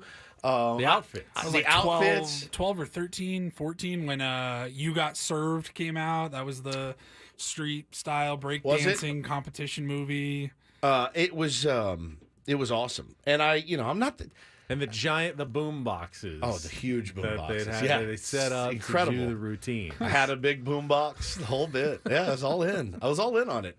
If there's not boom boxes at the Olympics next year, I don't know what they're doing. It's true. If they just pipe it in. Yeah, if they're just piping it in over some, speakers and like an arena with a mat, that's just gymnastics. You're just doing gymnastics. You're just doing gymnastics. They need boom boxes, and they actually need to be like on a street corner somewhere in Paris conducting this competition. Keep it real in the chat says, how about the Michael Jackson vinyl pants full of zippers? Parachute pants I had the Michael Jackson. Oh, You had parachute pants. Oh, a dozen pair. Was all about them. What are they called? Like MC Hammer. No, those aren't parachute pants. Those aren't parachute pants? No, what those are are just blousy pants. Parachute pants those were parachute the pants. parachute pants had the zippers in them. You don't remember these? I'll pull up one at the break. I thought those blousy big. No. Those were MC Hammer pants. Paulie, were parachute pants. Were you too old for Zubaz? I was trying to remember the name. I knew it started with those. I do remember. I might have had one No, pair. I I had Zubaz. one pair too. What was your team? Do you remember? It was Chargers, I'm assuming. I had the Atlanta Falcons Zubaz. I don't know why. I don't know why. I just thought the colors were cool and I wanted those. I'm picturing Cincinnati Bengals Zubaz for some reason. On my mother, and if I can find a picture of it, there's got to be one somewhere. I got for Christmas in 1985 the Michael Jackson red jacket. Oh, with the gray hair. Oh yeah, I had iconic. I had it. My grandmother made me a sequined glove. Did you look just as cool? Was it for Halloween or just to wear around? I wanted it. I wore the jacket. My dad bought it for me. So like our first Christmas together, yeah. You wore the Michael Jackson red jacket to school. Yeah, the red jacket. There's a picture. My dad and mom, if you're listening, dig through those photo books and find there's pictures of me in the red Michael Jackson jacket. I was not the only one. It was a hot seller. Is this in Texas? Oh yeah. Yeah. What did your classmates think? I don't remember. It wasn't not cool. I know that. It was Michael Jackson. Now things have changed, as we know, but Back then, it was it. Thriller was the biggest album of all time. I'm thinking Wannabe Woods. I mean, no, I don't think I got any grief for it. Really? I don't think I wore it a long time. I think I wore it probably for 4 or 5 months, maybe, which is what kids do. Did you have a Letterman's jacket? No. You never had a Letterman's jacket. Paulie? No. You didn't have one either. No. It was weird. The guys that wore the Letterman's jacket at my school, at least, were tools. It was it had changed a lot. Everyone wore them. Like at I my lettered. school. I had one. I lettered and I had my jacket, and it changed. Wore it almost every day. Yeah, like I said, they were tools. Yeah. Thanks a lot, Paulie. Just because mine was from the academic team, it feels like that's lesser than other Letterman's jackets. I assumed it was for golf. Academic team does sting I was a on the little bit varsity golf team as a junior. I don't know if I officially lettered. If I played in enough matches I to moved letter, but middle of sophomore year, so I got kind of hosed on that deal. But no, I don't think I would have worn one anyway. I didn't really like the look. Breakdancing, Michael Jackson. I got the majority of my jackets. letters my senior year, and I was like, I'm not going to buy a $300 jacket for 1 year. Did you really? I'm never going to wear this every again. day. You my senior you year. lettered Yeah. academically. I did. You still have it? Yeah. I'm going I to believe I bring need that to in bring tomorrow. that in. Squeeze it in. Wear that tomorrow. Somewhere. I wonder if after the weight loss, there was no chance I could squeeze it in 3 months ago. Maybe now I could squeeze it back on. We'll see. There's I only doubt one it. way to find out. Kim, if you're listening, I'll see. I don't know if it's there or if it's in my house. I'll have to see if I can dig it up. I want to see it so badly. All right, we'll get to our preseason Padres predictions in our final segment, and then we'll turn things over to one coach, John Quintera, who we just got to say hi to in the building. Ben and Woods on San Diego's #1 sports station, 97.3 The Fan.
Now, we could do this segment like some old school sports talk radio hosts and just say without any evidence that we all knew the Padres would end up disappointing and missing the playoffs. Oh, yeah, we called it. Yeah, we called it back in March when we did our preseason predictions. Don't go back and look it up. We just trust us. We all nailed it. But we've never been afraid of making fun of ourselves. No, you when have we've to do gotten it. wrong. You have to So do it. we're going to go through our preseason predictions and see just how bad they in fact were, and if there were a couple of hits in there as well amongst all the misses. I'll get to that coming up. This segment of Ben and Woods is brought to you by the Farmer's Dog. Fresh human-grade dog food delivered right to your door. From better poops to more energy. When you switch your dog's food to the Farmer's Dog, the effects can feel magical. Better poops. He's right outside the door, Paulie. What sorcery is this? None at all. It's just real food made for the health of dogs. Get 50% off your first box at thefarmersdog.com/no-magic. All right, traffic and then predictions reviewed from 2023 and the Padres next on Ben and Woods. From the Premier Chevrolet of Carlsbad Traffic Center, part of the Premier Auto family, here's Kelly Danick. Traffic is sponsored by Premier Chevrolet of Carlsbad. Well, guys, after a very busy morning, it's still busy out here. We got double trouble on westbound King Freeway. Collision just past Euclid. It's over to the right shoulder. Then up ahead, another crash over to the right shoulder at 28th Street. Now, southbound side of the 5 near the 54, there is a stalled vehicle. They're moving that over to the right shoulder. Northbound 5 right past the King Freeway. Two-car collision over to the right shoulder. Also going to find on the westbound 56, just before Black Mountain Road, an accident in the center divide. And southbound side of the 15, the Rancho Parkway off-ramp, hit-and-run accident. Coach Quintera, Joe Musgrove's choice. They're a different kind of dealership, looking to be a solid community partner and deliver excellent service. Premier Chevrolet of Carlsbad. Chevrolet finds new roads. I'm Kelly Danick with Ben and Woods, San Diego's #1 sports station, 97.3 The Fan. I think I blocked most of this out of my mind because I can't recall my specific predictions. However, Paulie did had the foresight of jotting them down, correct, when we did this? Oh, I've got them. This was what, opening day or right before Day opening before day? opening day. Day before opening day. We made Padres predictions. We predicted individual awards, accolades like home run leader, RBI leader, team MVP for 2023, and who would be the biggest overachiever, which I think that one's probably the most open to interpretation. Okay. Yeah. I mean, No, I win. You win for sure. I win because I got it the most wrong. Well, yeah, you lose. I lose. You lose. I win the contest, though, being the biggest idiot. Yes. So let's go through it. All right. Let's start with home run leader. So do you want to go with actual how it answer? So the actually actual home worked run out? leader for the San Diego Padres was Juan Soto with Soto, 35 home runs, followed by Manny Machado with 30. And then Fernando Tatis Jr., 25. Xander Bogaerts, Gary Sanchez with 19. Man. Did any of us predict Gary Sanchez as one of the Padres home run leaders this year? I don't think we did. 2 months before he was on the team? No. Let's see. We'll start with Ben. You picked Fernando Tatis Jr. How many did he finish with? 25. You picked 39 for the year.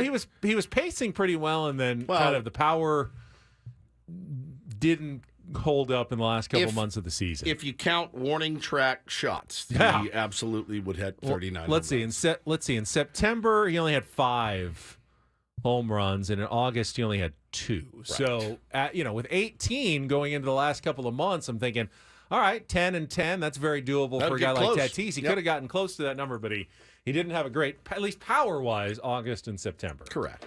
All right, Woodsy, you picked Manny Machado. Missed by 5. And you picked 6. 33 home runs for him. Missed So by you almost 3. got the number Almost right. got the number. I picked 38 home runs, so I was a little bit off, a little further off than you were, but I did pick Juan Soto. You had the winner. That's Paulie correct. Had the winner with Juan Soto.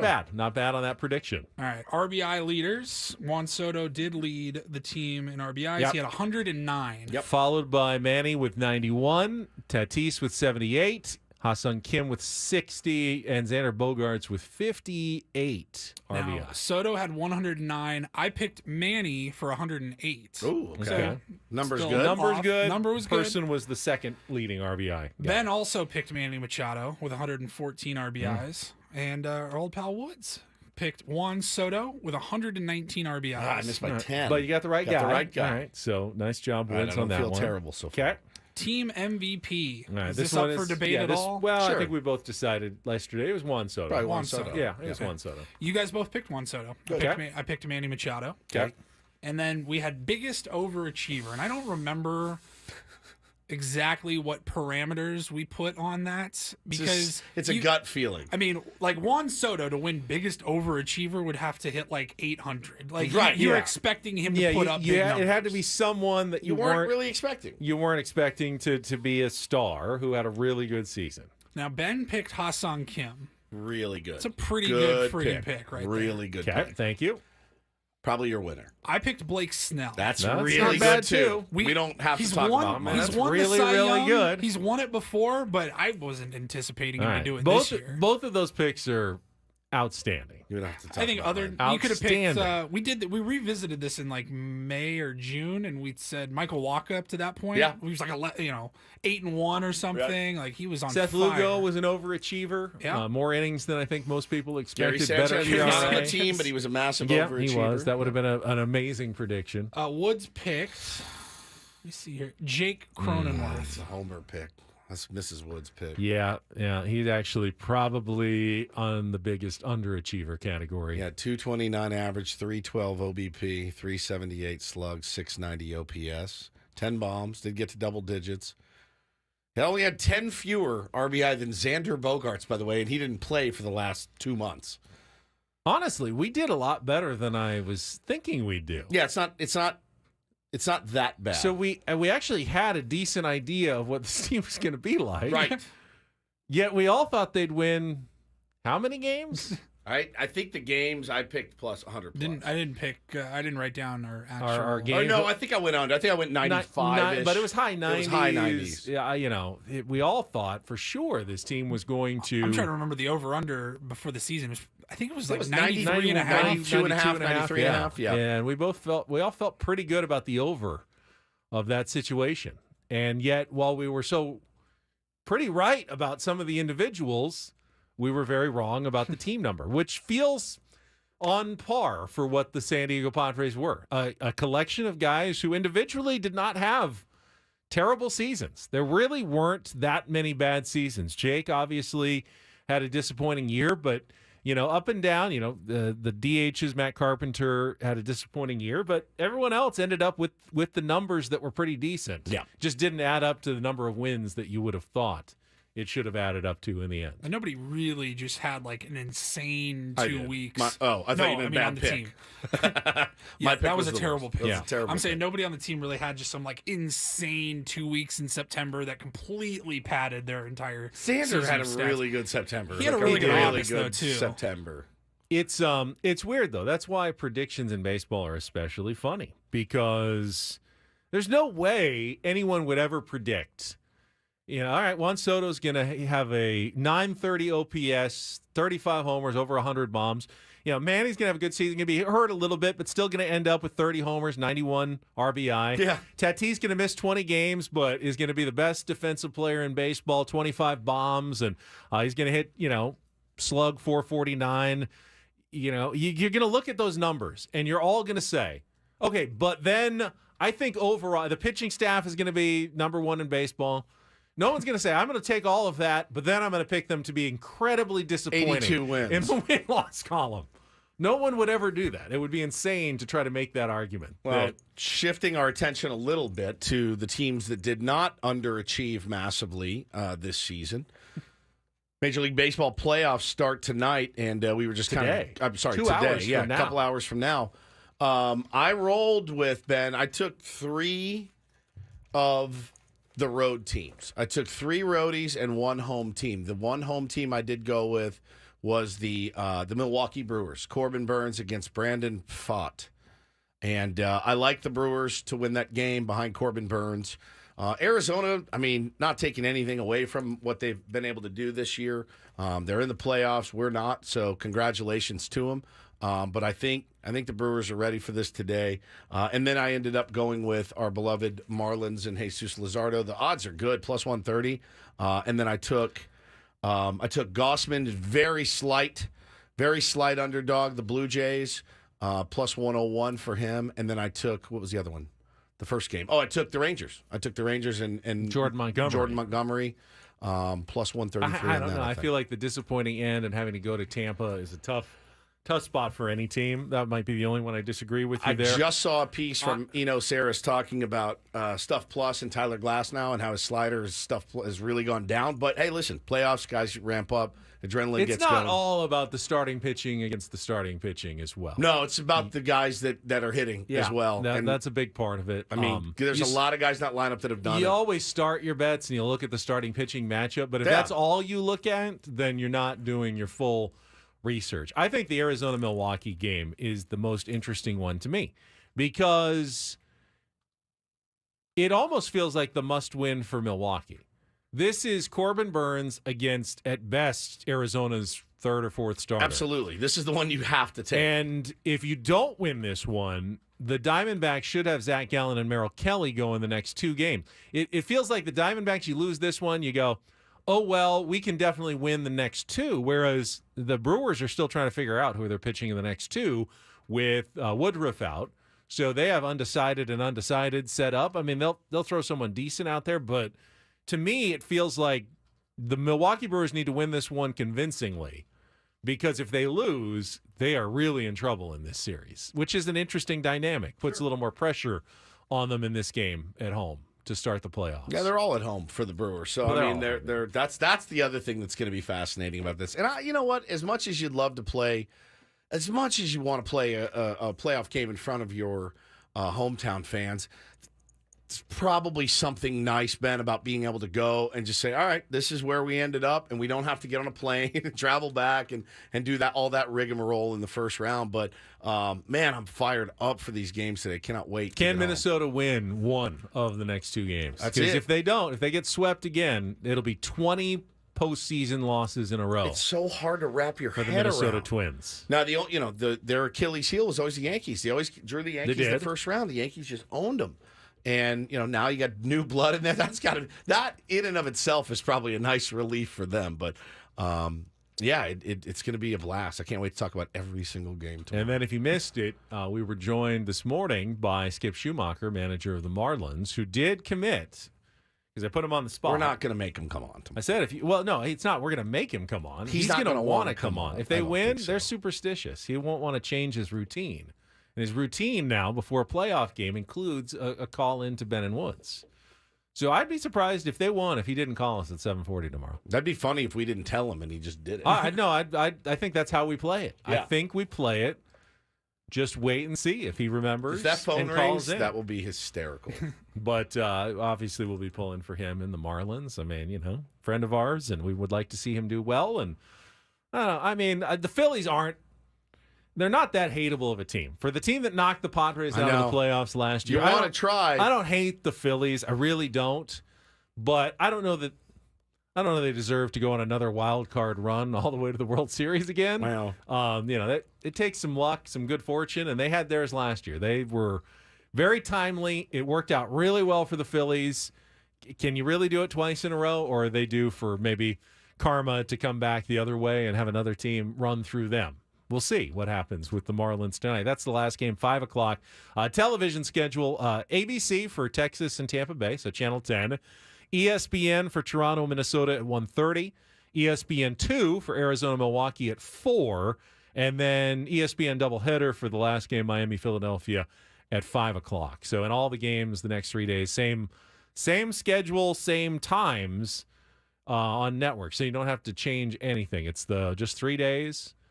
All exactly the same on ABC and ESPN. Yep, exactly right. And obviously still no news out of Petco Park. I'm assuming if something happens, they'll wait for about 9 minutes and then drop the news on Coach's show. And, we'll see what happens over at Petco Park, if anything, in the next couple of days. Do you get the sense, though, the longer it drags out, the more likely we are to have the continuity? Yeah. Yeah. Absolutely. That's how continuity works. Right. Well, continuity is the definition of dragging something out sometimes. Yeah. I mean, what would make you think that they have something like they worked deep into the night, made a decision late last night, and now they're waking up and, getting everything ready for an announcement? I mean, that's possible. But again, like I said yesterday, I think what we got from Peter Seidler was, for now, the extent of what we're getting. At some point, they're going to have to address fans, schedule a news conference, whether it's with AJ and Bob or whether it's with Eric Grupner. Someone you'd think would say something. Usually they have like exit interviews, like the media comes in and you go into the clubhouse and you get to talk to the players one last time. And they didn't invite us to do that this year, which, now the players scatter. Oh, they're long gone. They right? should be long gone. So I guess that's not happening this year, which is just too bad. But we've had plenty of chances to talk to them all season long. What new can they say at this point? Same question. Well, what went wrong with this season? Can't wait for spring training. Haven't heard that question all year long. Because nothing really changed in the last couple of weeks. We knew where it was heading, but they didn't play worse. The interesting part was, what would Manny say? Because if you asked Manny, he would just say, "We just got to keep playing baseball." Well, Manny, the season's over. There are no more games. Look, if we just come in here and play baseball, we're gonna be fine. We're gonna be fine. We just got to play baseball. We just got to play baseball next year. That will be what he says. No doubt. And he won't necessarily be wrong either. He won't. They will have to go play baseball next year. Yeah, they will have to play baseball. As sometimes uninsightful as Manny's comments seem, because he talks in cliches. Yes. He's often exactly right about what he says as well. Cliches are cliches for a reason. That's exactly why. That's why Crash Davis told him to get the pen and paper out. Because they always work. Look, good Lord willing, things will work out. I'm just going to take it one game at a time. That's the only way to play that game. It's one day at a time. It's frustrating when you hear it, but it's absolutely true. It's the only way. Win today's game. Go 1-0. That's it. All right, Skip, Jesse Agler, and all of our guests appear on the Premier Chevrolet of Carlsbad fan hotline. Save money the right way with Premier Chevrolet of Carlsbad. Visit them today in the Carlsbad Auto Mall. Chevrolet, find new roads. Tomorrow is an AJ Wednesday. I'm sure Paul has not. Adam Jones for the layperson. Yes, another AJ Adam Jones Wednesday. I'm sure Paul has not for 7:40. What's going to happen if him and Skip Schumaker calling at the same time? It's fine. Put them on together. Yeah. I mean, is he back? He's back from the Ryder Cup. He said he was going to be in Italy. Milwaukee, wasn't he? Oh yeah. Man, I think he's out there. That guy lost a lot of air miles. Rome. He said he was going to try to get out there, so I got to check in with him. But I think he's in Milwaukee for that series. That'll be an interesting conversation when Adam Jones joins us tomorrow on a Wednesday. Hi, guys. I just shut my mouth. Yeah, shut all of us off. We shut both of you. Oh, good. No, it's not a problem. Paul, why don't you take us out now, since you're the last person left on our video All right, feed. coming up next, Coach Quintera in the house. Waiting on the music to hit. First time ever. There it is. Not seen him in a long time here. For Ben Higgins and Paul Reindl. I'm waiting for Paul to say it. Good job. I'm Stephen Woods. Be back tomorrow, 6 a.m. We'll do it all over again. Playoff baseball, baby. Playoff baseball. Fictional meetings. Talk to you tomorrow, 6 a.m. Love you guys. Thanks for